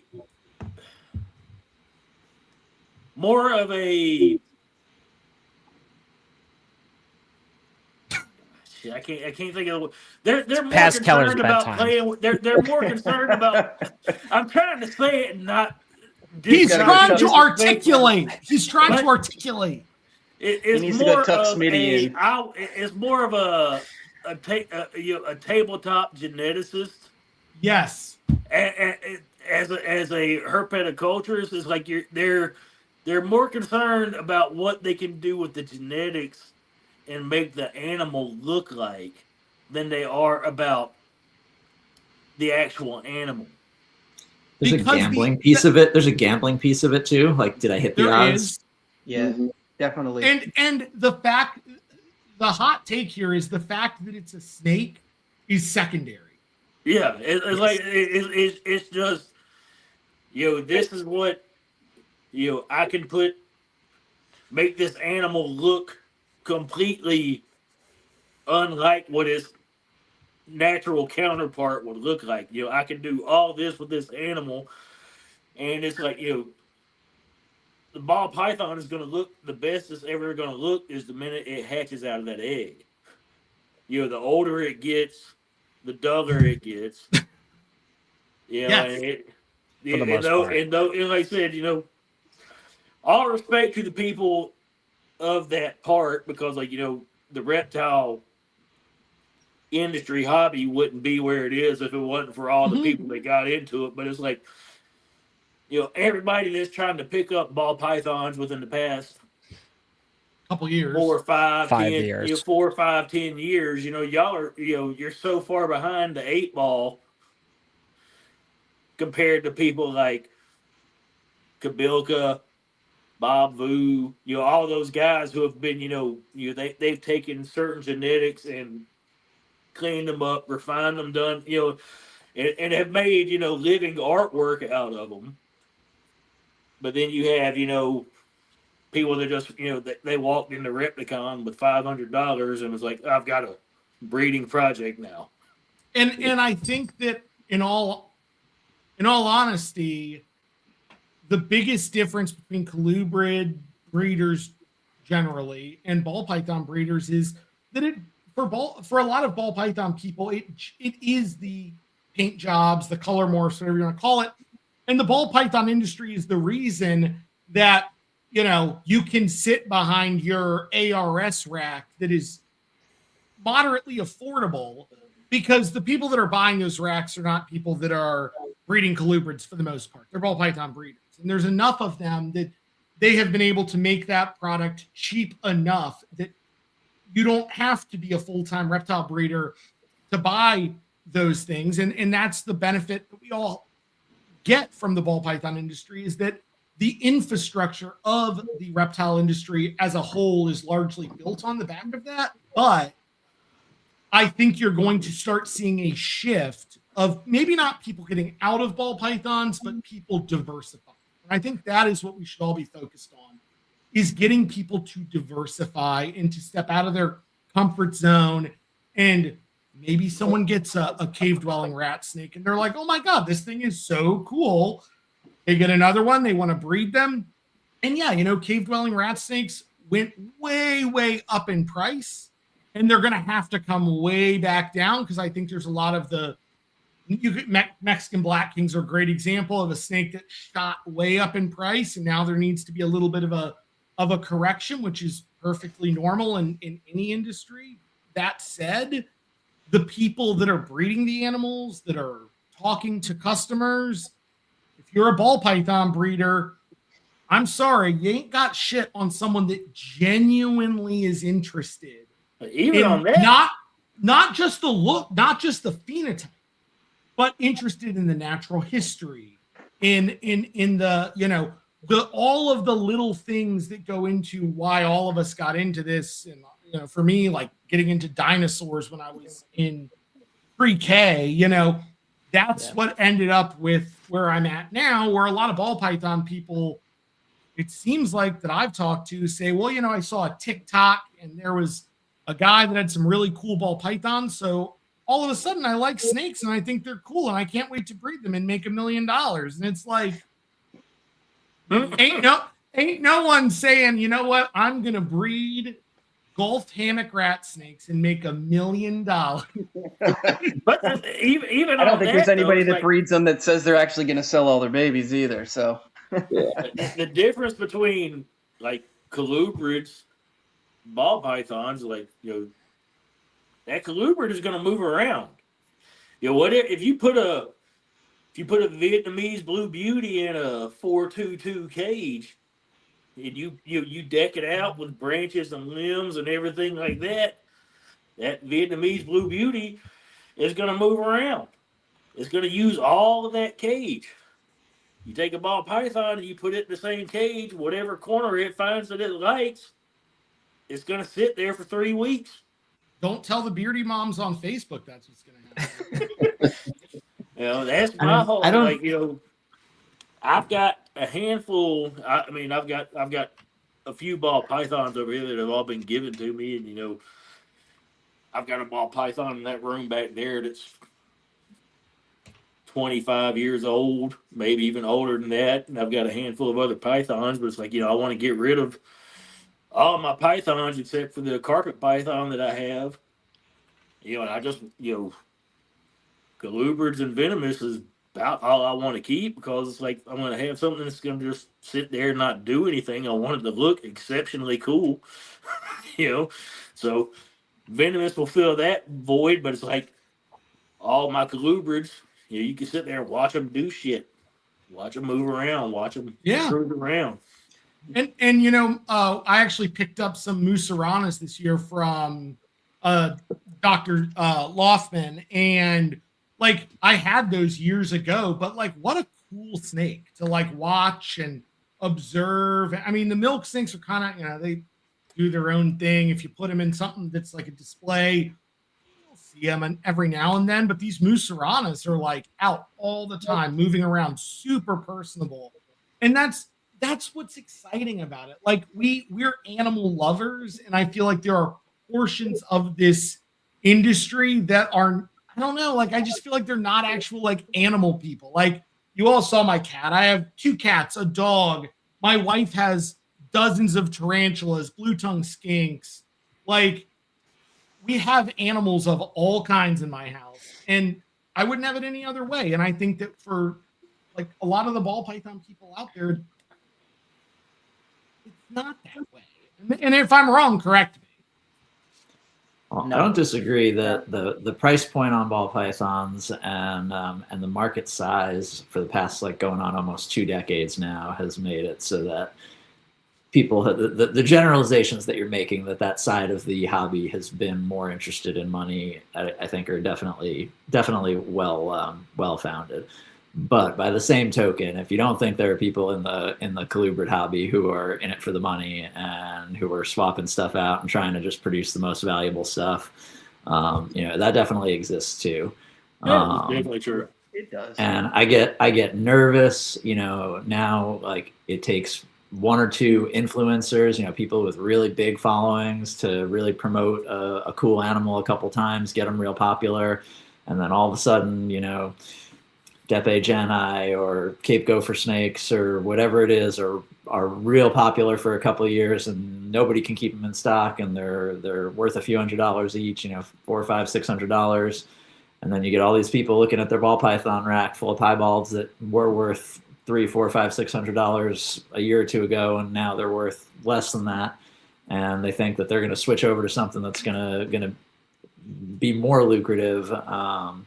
But there are so many thousands of species of colubrid, literally thousands, that the interest in any one species, it's easy to get diluted. Like, there are only so many people who are going to be passionate about breeding Bayard's rats and Texas rats and, you know, all these other little niche things, that it's easy to overproduce and end up with a lot of babies on the market, not a lot of people that are that interested in that particular kind of oddball species. Some of the species have some like protection to them, like David, your stuff, you know, the milk snakes have particularly small clutches, a lot of the North Americans, let's say, and have some difficulty with getting feeders started, you know, so they're not just something that anyone can pump a whole bunch of them out. You know, I think like rhinos have been similarly like in the same price point for a long time because they're just there's just that little barrier to getting them started where not anyone who's just like a machine pumping out hundreds of corn snakes is going to take them on. But for the species that there's less of a barrier to entry, I think that it's real easy to see crazy price fluctuations in them. But I think that the caveat, I think, you know, you hit on, like, there are species that are harder to produce. And I think another caveat with a lot of the colubrids, even something as simple as like a Cape gopher snake, the care that is required to take care of those animals will be more than the standard that is currently set for ball pythons. And that bar is pretty low. But I feel like and I also feel like the people that are into colubrids, it's not like, I would not say that there is a next big thing, but I would say the next big thing, if you asked me, is diversity. I think that there is a desire by the people keeping these animals and breeding them to have diversity, and that diversity inherently will lend itself to people working with more and more challenging species, and I think that is a good thing. I think the more people that are working with like the North American milk sinks are a great example. Like, you know, when I got into them, it felt like there was nobody that could figure out how to get them feeding consistently and how to get them to thrive consistently, besides a few like old school guys. And I kind of like have the last, you know, 5 or 6 years worked really hard to, like, for at least myself, have a system in place to have successful, you know, offspring and things like that. But a lot of that, I think people are going to, there is a natural bottleneck that will happen. Like, there could be a ton of people that buy red milk snakes all of a sudden, but the number of them that are actually going to breed them, produce them, successfully get babies started, and get them to market is going to be very small. And I think that that's the benefit colubrids have over ball pythons, where, like, anybody who knows some redneck that breeds rats in their basement and, you know, can buy some snake tubs or, you know, sterilites from Target can breed ball pythons. And then that's why you see the prices just nosedive, because, yeah, you can, $500 isn't all that hard to come across. But then when you buy that snake and you have to reproduce it and sell it, there's a lot more that goes into it that I don't think people think about. And if you're not actually invested in the animal, you're not going to take that time to make your number one focus the success of that animal. Where I think a lot of colubrid breeders, our number one focus is successful husbandry, you know, the animals doing very well, them breeding, the babies hatching, us raising them successfully, and then moving them on to people that actually will appreciate them. All right. With that said, as the moderator, I'm going to move on to the next topic here. I have a feeling this episode is going to cross the 3-hour mark, but we'll see how that goes. It won't for me. It's already past my bedtime. So, I get up at 4 for work, man. I won't stay that long. Well, family time. we could try to cross this one quickly. So, as we've seen, so heading into 2026, we've seen recently there have been quite a few US ARC alerts that have popped up and there's a member of our panel here where this information is public technically, though I don't think he's talked about it. Yeah, I don't think he's talked about it anywhere publicly. David had to go to court to be basically fight to keep his collection and doing what he's doing. I watched that the public court appeal because he had sent me the links and stuff to that. David, if you want to kind of give an overview of what exactly happened to you and what people should be aware of, perhaps, if you could try to keep it semi brief, that would be great. But like, give the details and run through it, please. So the TLDR on all of this is in February of this year, I received a notice on my door saying that I was operating an illegal kennel in my home. And the county that I live in, which is Fairfax County, Virginia, defines a kennel as any establishment primarily engaged in the keeping, breeding, handling, or training of dogs, cats, birds, and other small domestic animals. And I had to go through from February until the end of July. I had to work with a lawyer to fight the county zoning department to keep my animals. They were completely unwilling to have any conversation with myself or my attorney. They tried to inspect my home without me present. They made my life basically hell for most of this year, which is why I've been kind of quiet this year. I've been on and off and haven't been super active. Just now that it's all done, where my wife and I are recovering from all of the stress and frankly the trauma of having to deal with this. And you know, what really bothered me is when I did all the research into this, most major counties or well-populated counties and cities have an ordinance very similar to what I was hit with. Some sort of kennel ordinance that has very vague language written by some bureaucrat that anybody could find themselves having to deal with, and then having to spend the $20,000+ in legal fees that I've had to spend to deal with this. And at some point, I talked to Joe, I've talked to Zach and Clint about doing a specific episode to go really in depth on all of that. And I can answer any questions you guys have or the chat has on that. But it truly was a very eye-opening experience. And if it wasn't for folks that wrote letters to the county saying, what is wrong with you? You know, Zach Loftman wrote a letter. The president of USARC wrote me a letter. I had a lot of friends that wrote me letters that basically said to the county, like, this is something that is not all that unusual for people to do.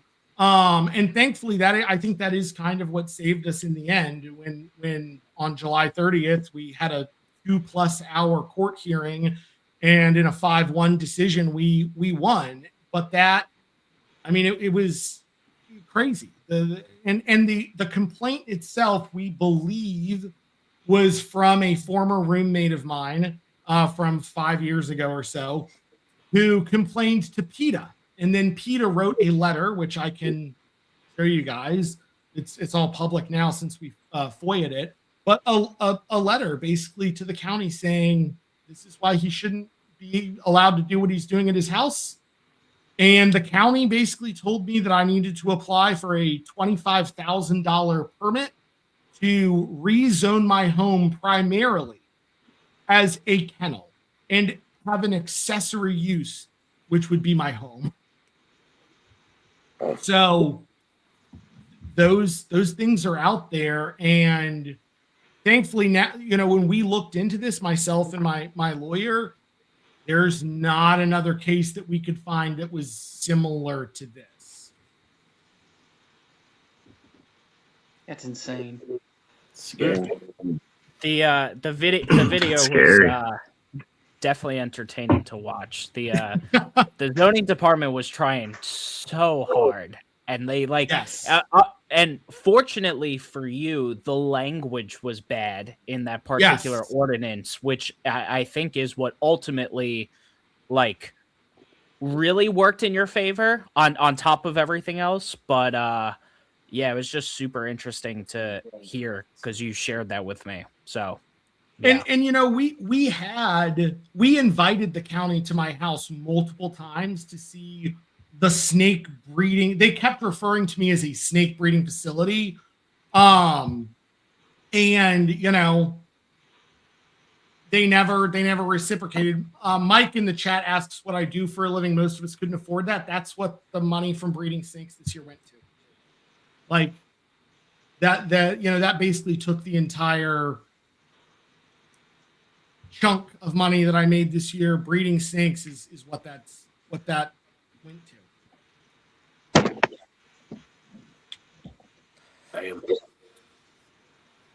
All right. Well, thank you, David, for sharing that. I don't know if anyone has any more comments on that before we get into the next thing. It's the last thing I'll say is it's something that's out there and something that can happen to people. But now that we have this ruling and this, you know, the formal interpretation of that law, that ordinance, you know, if that ever happens to people in the future, I would like to hopefully be able to either get them in touch with my lawyer or help them through it, because I cannot imagine going through this.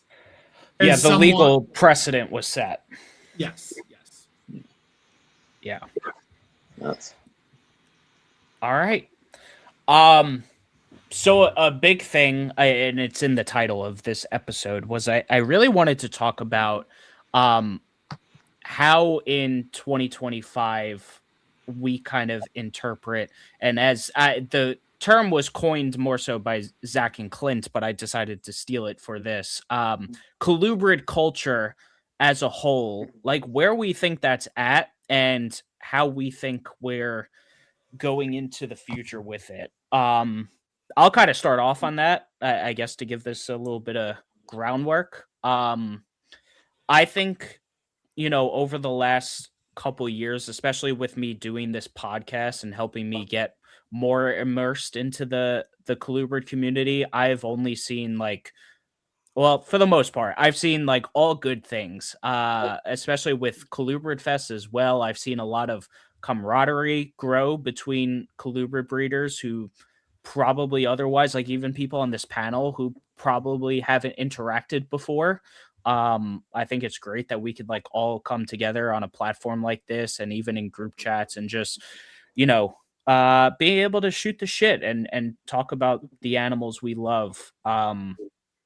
I've really enjoyed seeing that camaraderie. Now, of course, there's also the trash Facebook groups you see here and there with people who just like to run their mouths and be assholes. But besides that, the group of people who are really like into this, I feel like are just helping the hobby grow stronger day by day. And like I said, it's been great to see that really over the last couple years develop. It was always there, but I feel like it's really gotten stronger over the last couple years, especially with Colubrid Fest, and obviously have to owe that to Zach and Clint for putting that together, because that definitely helped to do things. But yeah, between CCR and here, I think the podcasts have helped that as well. Just bring more people in a community together, the same people in the live chats, the comments that watch these episodes and probably maybe talk about it privately. So I just really have to commend the community. I really like what I'm seeing and how it's growing. And as you know, of course, the name of the podcast implies, I hope more people get corrupted in the future and more people get into colubrids and see how cool they are and the diverse group of species, and you know what we can keep doing in the future.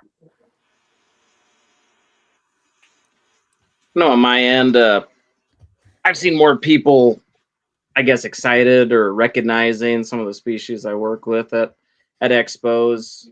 You know, a couple of years ago, you know, people would come over and be like, "Oh, why are you bringing water snakes? Well, you got Texas rats here." But you know, more people seem to be excited about the stuff, and I guess being niche stuff, they're never like selling like hotcakes, but You just seeing more people excited about these critters is cool.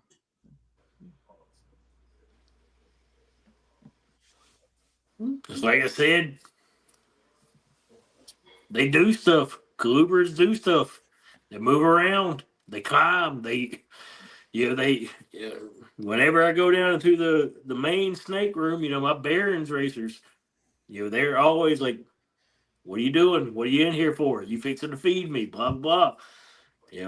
So like I said, I've always a Vietnamese Blue Beauty, as much of an asshole as he is, you know, he's doing shit, and it's like between you and Zach and Clint's podcast and my son Justin's podcast, they do a little bit more. Yeah, I'm sorry. I forgot to give that shout out too, because THN does a lot of great things for the Colubrid community, and they have their own kind of community behind them that helps keep people tied together. And obviously, all those guys are into Colubrids too. So I'm sorry, I forgot that shout out, but I gotta give it to them. And the king snake thing that they did at least a handful of times.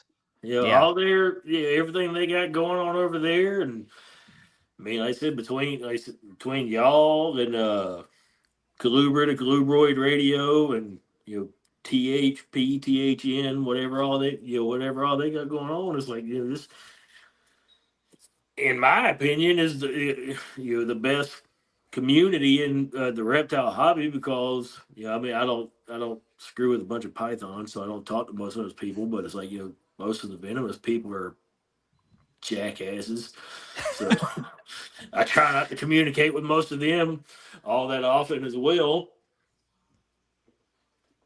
So, I mean, we can all agree, Colubrids. We all love Colubrids. We all, separate opinions about, which our favorite Colubrids are, but we all agree that they're the best snakes to keep.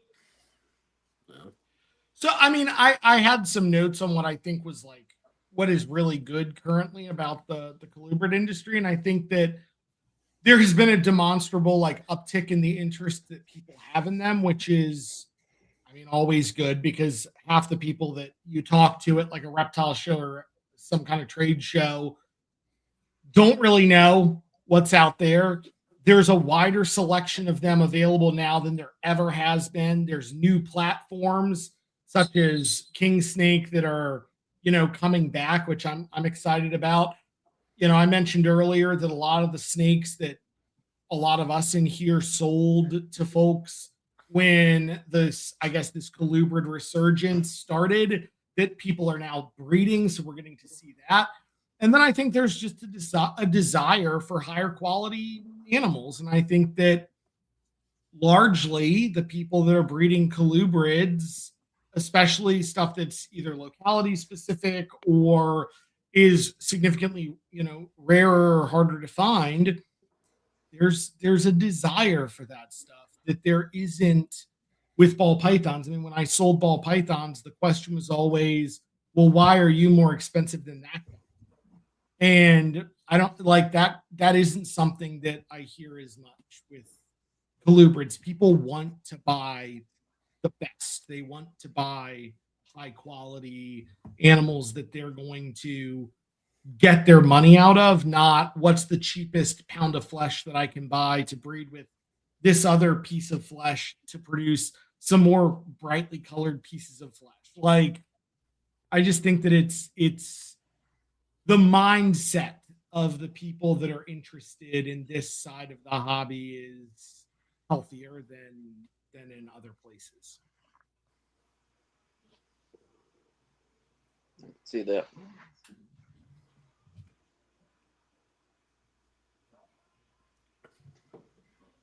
Anyone else?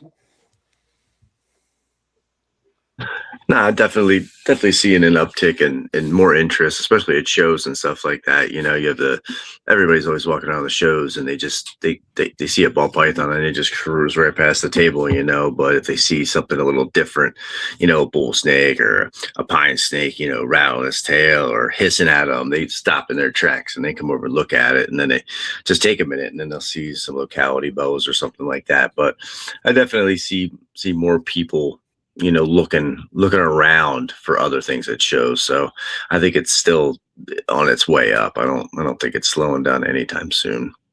I don't think so. Just more interest, I think, if anything. I think the current barrier to anything is the economy, just the economy in general. It's a little slow. It's a little sluggish right now. I think that's the barrier. And I'm not saying that to say like, hey, if you start breeding colubrids, you're going to make $1 million. You're not. You're going to probably lose money. But I think the focus shouldn't really be making money anyway. And I think that, you know, it's at least it feels like every time we go through, I think, you know, as Dr. Whitman mentioned, these boom bust cycles. Every time we go through like a bust, the bad actors typically weed themselves out, and with ball pythons, it might be easier to weather the storm of a bust cycle. It's not the same way with colubrids. You know, like if you're breeding red milk snakes and the market starts to slow down, you're going to get out of that pretty quick if you don't actually like the snakes, because they're a pain in the ass to raise. It's not like a ball python, you know. So I think that there's a little bit of that there, and I think that what I am very excited and very welcome to seeing in the reptile keeping hobby is the number of, you know, herpers and field herpetologists that are starting to kind of, you know, dip their toe in the water of, you know, tricolored hognose snake or a coastal plains milk snake or a king rat snake or something like that maybe they've crossed paths with academically, that now they're like, oh, you know, that'd be a really cool snake to have in my living room in a big display. And that was never something that was even considered with ball python people. Yeah. King rats are fucking cool. King rats are fucking cool. My buddy Zach Davis in Tennessee has an Xanthic and some high yellow stuff and stuff like that. I'm very, very excited for some king rats here in the near future. I don't know if I'll ever keep any, but they pique my interest. I've got too many big high metabolism colubrids as it is. Those are the best ones, right?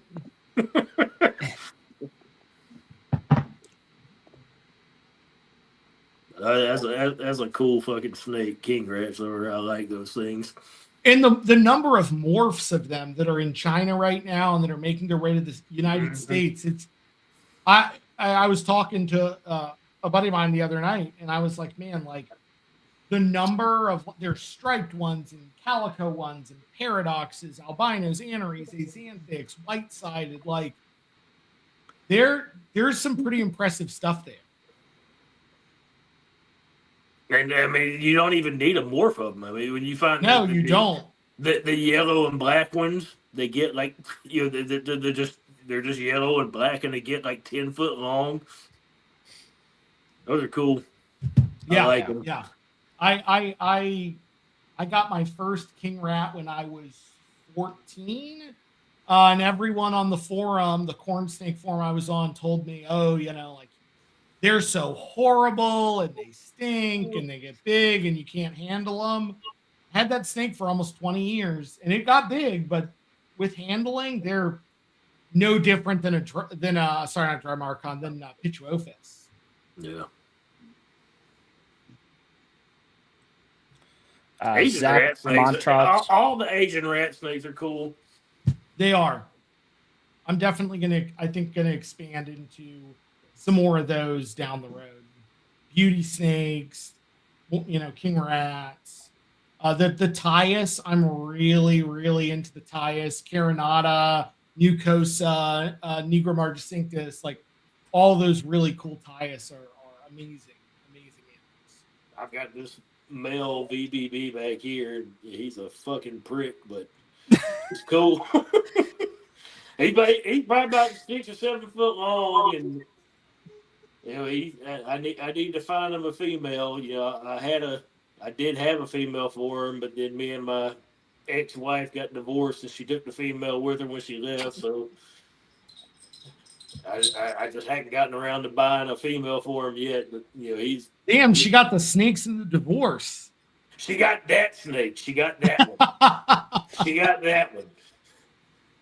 That was, you know, that's she got that one. I let her take that. You know, it was her snake. She bought it and all that, and I bought because you're not gonna have a snake over here that's, you know, living rent free. So I was like, you know, like, hey, well, this is a female. Let me go buy a male, and then we got divorced.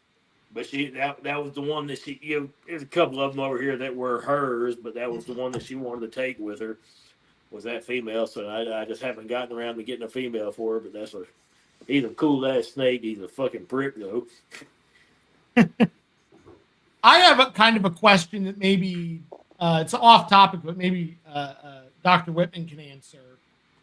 That everyone else might be able to chime into as well. Has anyone noticed a difference in the growth rate or muscle tone of snakes that are fed either consistently live food items or intermittent fed live food items?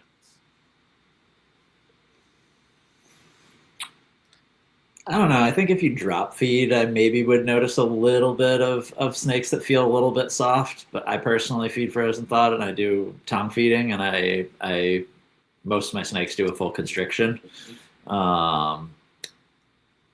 It wouldn't surprise me. I'm in if that Most same of mine do too, at least the adults. Yeah, I try and encourage them to do that. It wouldn't surprise me if you would see a little bit of decreased muscle tone in animals that aren't constricting versus animals that are. I don't know that anyone's actually like looked at it or published anything. So at least what I have noticed is that with the little tiny milks, the ones that take a frozen like day-old pinky grow at a significantly slower rate than if I give them live. The ones that eat. Now that said, some of these milk snakes weigh almost as much as the pinky that they're constricting and consuming. So they're exerting a tremendous amount of energy and exercising those muscles a lot more than a snake that's just going to slither up and swallow a dead pinky. Obviously, tongue feeding isn't really an option with snakes that small. They're afraid of it. But I've always wondered if other people have noticed that. I don't know if it's necessarily the act of constricting. I mean, there's definitely differences in feeding live and frozen. In terms of maybe the microbiome that they're getting activated. There's some differences in how proteins break down when they're frozen versus when they're fresh and live. There's probably some hydration differences in the food. You know, a lot of these snakes are getting the majority of their water content from their prey, and things, you know, little tiny pinkies get freezer burnt and dehydrate in the freezer real fast. Yep. So yeah, I'm not sure where the variability that you're particular seeing, but I definitely think that there's some value in encouraging snakes to constrict things instead of just opening the drawer, popping a pinky in the entrance to the hide, and closing the drawer.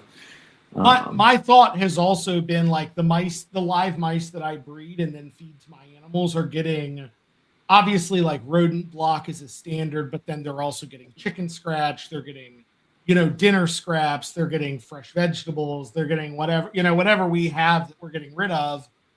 And maybe that's what's causing, you know, the growth rates to be accelerated for the mice that I'm producing and then feeding to my animals, which is almost exclusively live. I don't really freeze much to feed to them.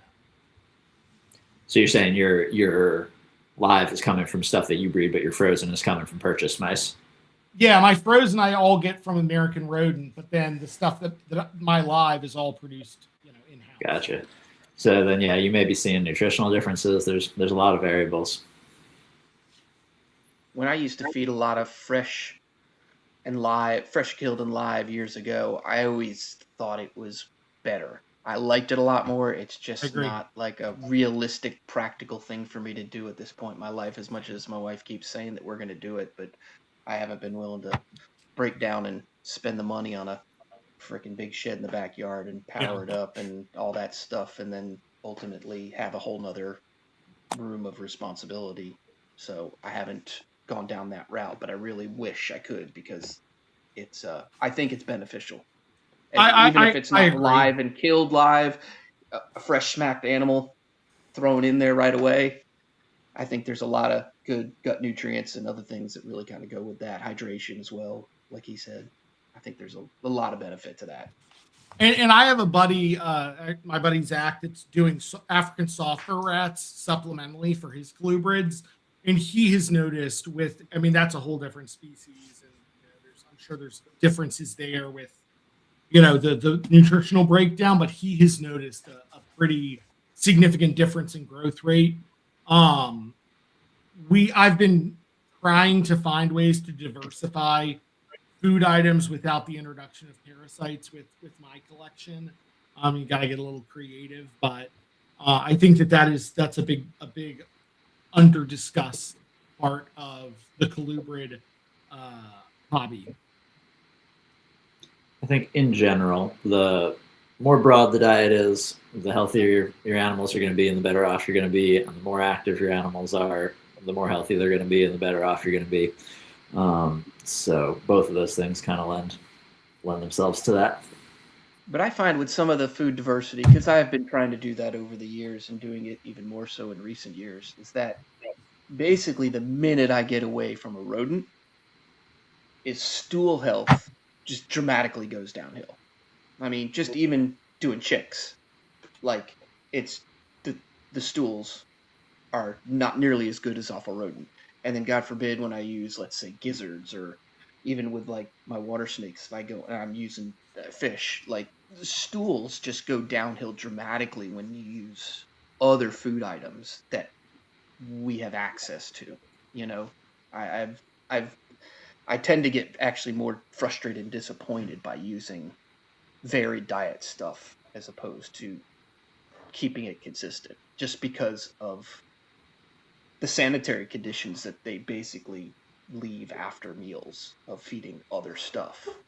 But I don't know how much other people see that when they're feeding varied diets. So I have seen a little bit of that. If you're feeding like exclusively chicks for a meal, like the stool's a little runnier.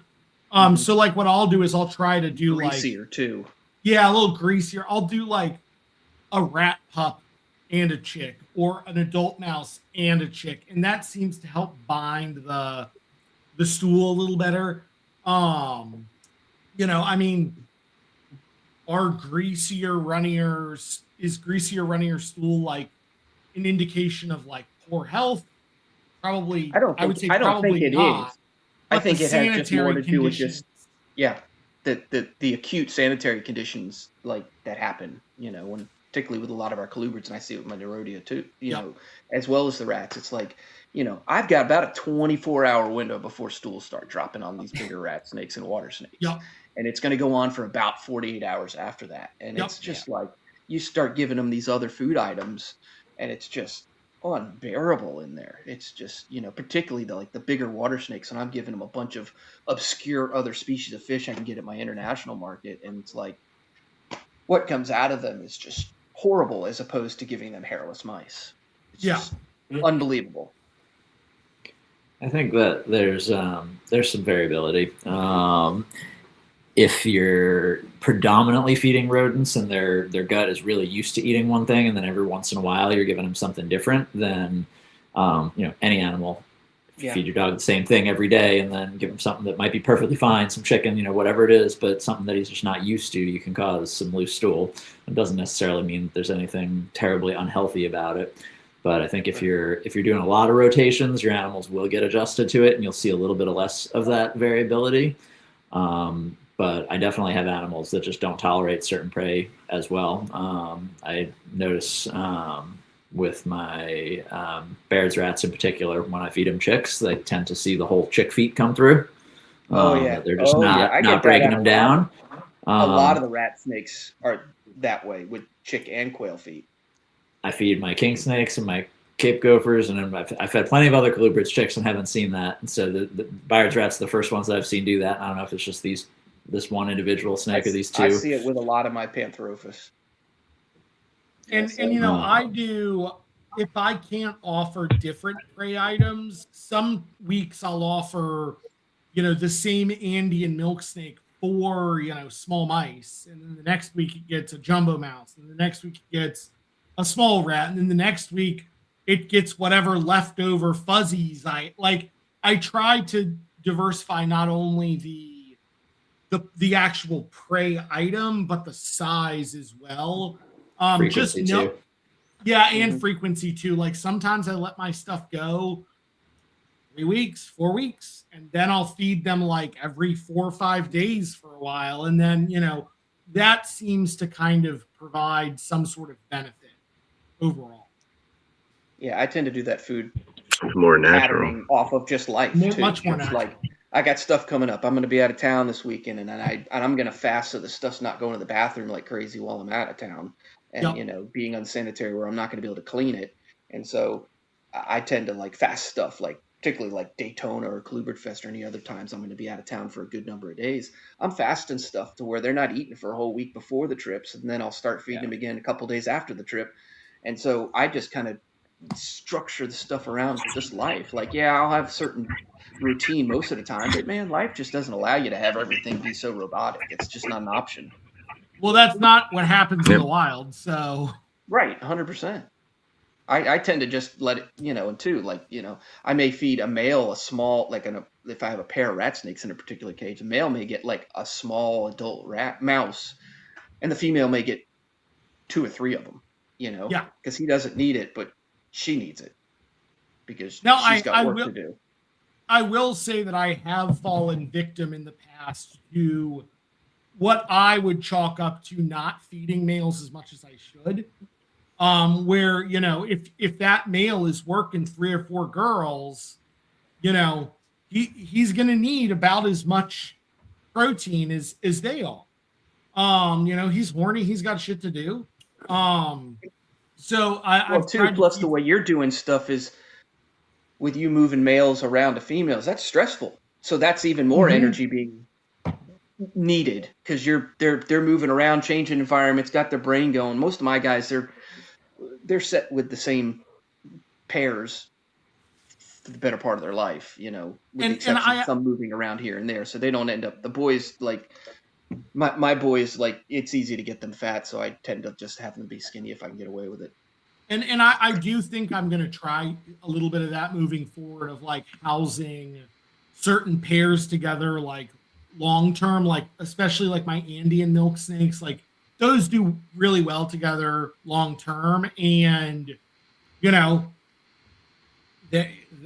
that might be a better outcome for them. I think, and it's also worth mentioning when we talk about like the colubrid market and like colubrids as a whole, like there is an intrinsically different culture to it because the actual animal's behavior is something that goes into the permission structure for people to get them.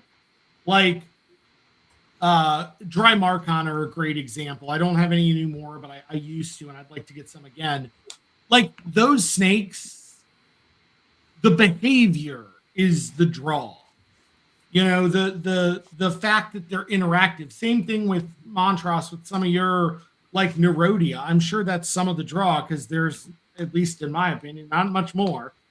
Is the fact that they do stuff. They're cool. They're super active. I mean, they're super alert. I mean, if I just go into my snake room and do anything, like I've got a lot of eyes on me because they're trying to see if I'm pulling containers out and starting to, pull mice or fish or whatever I'm doing at that moment. They're a lot of them are watching to see if that's what's happening. Yeah, my wife has, I think she has 6 or 7 Oregon red-sided garter snakes from Zach, and like those snakes are like as soon as the lights come on in the morning. They're out, they're basking, they're moving around. They're super, super cool to see just their natural behavior, even though they are gorgeous.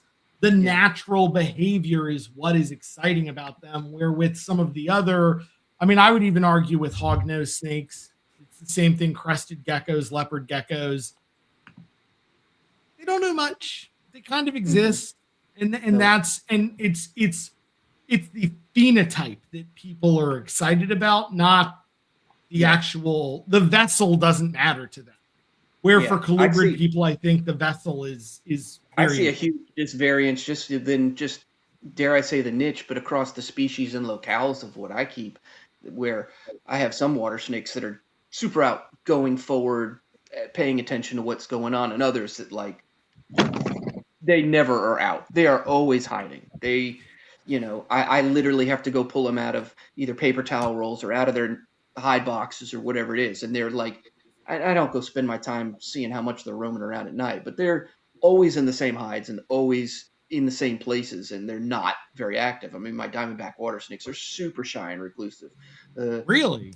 Oh gosh, yeah, they are super reclusive. Like they're just always hiding. Versus all my mangrove salt marsh snakes, they're always alert and aware of what's going on. A lot of my like Florida bandids, especially, are very alert and active. Southern bandids are, whereas broadbands are mixed depending on locality. Some are never out in the open, and others are out in the open. They're just personalities are different between different locales, and it creates a very different keeping experience. And I don't think that a lot of people like take that into consideration. And when you show them that that is the case, that locale to locale, species to species, even within one genus, that there is different behaviors that you can observe. I think that that's the magic, man. Like that is the same thing with milks. Like the North American milks are usually pretty reclusive. The red milks though are pretty out there. But with the South Americans, like a lot of those snakes are no different than having a big like 6-foot Florida king snake or some sort of Asian rat snake. Like they're out, they're cruising, they're moving around, and they're beautiful. They're great to observe and watch, and I think that's really like part of the magic. I think the expanding colubrid hobby is coming at a good time with the interest in bioactive setups and bigger caging and stuff like that too, because colubrids are just so active and interesting, and that just the two things lend themselves well together. I really got into enrichment this year with like adding. I mean, obviously with milk snakes, I keep them, for the most part in snake racks, but adding enrichment to those, whether it's a paper towel tube with a hole cut in it, buried in the bedding, so it's like a tunnel, or I think it was an episode of CCR. They talked about like how enrichment can be just anything different that you add to the enclosure. So I try to make an effort to just add something different. And it's really cool because the snakes like will come out and be like, what is that? Like, I'd never noticed that before. And I'm sure that there is a psychological element that those animals like experience that is beneficial.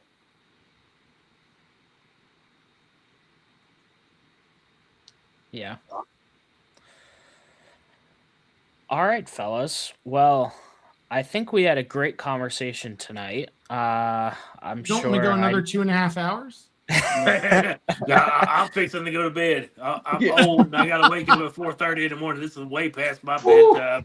Yeah, I'll be up early tomorrow. So It's about that time. I think this was great. I really appreciate everyone for joining me tonight.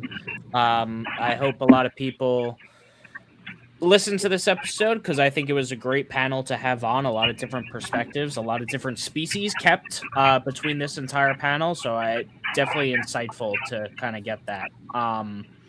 But yeah, I'm going to make sure all your guys' Instagram links are in the description so people can go follow you. But just to recap, Chris from Copperhead Reptilia got off. We had Mr. Jason Keller, Aaron from Aaron, how do you pronounce your business name? Is it Reams? It's Remes. Remis.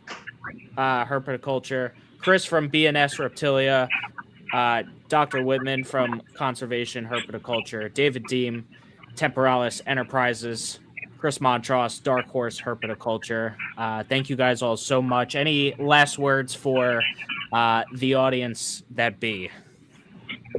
Thank you. This No, is super not fun. really.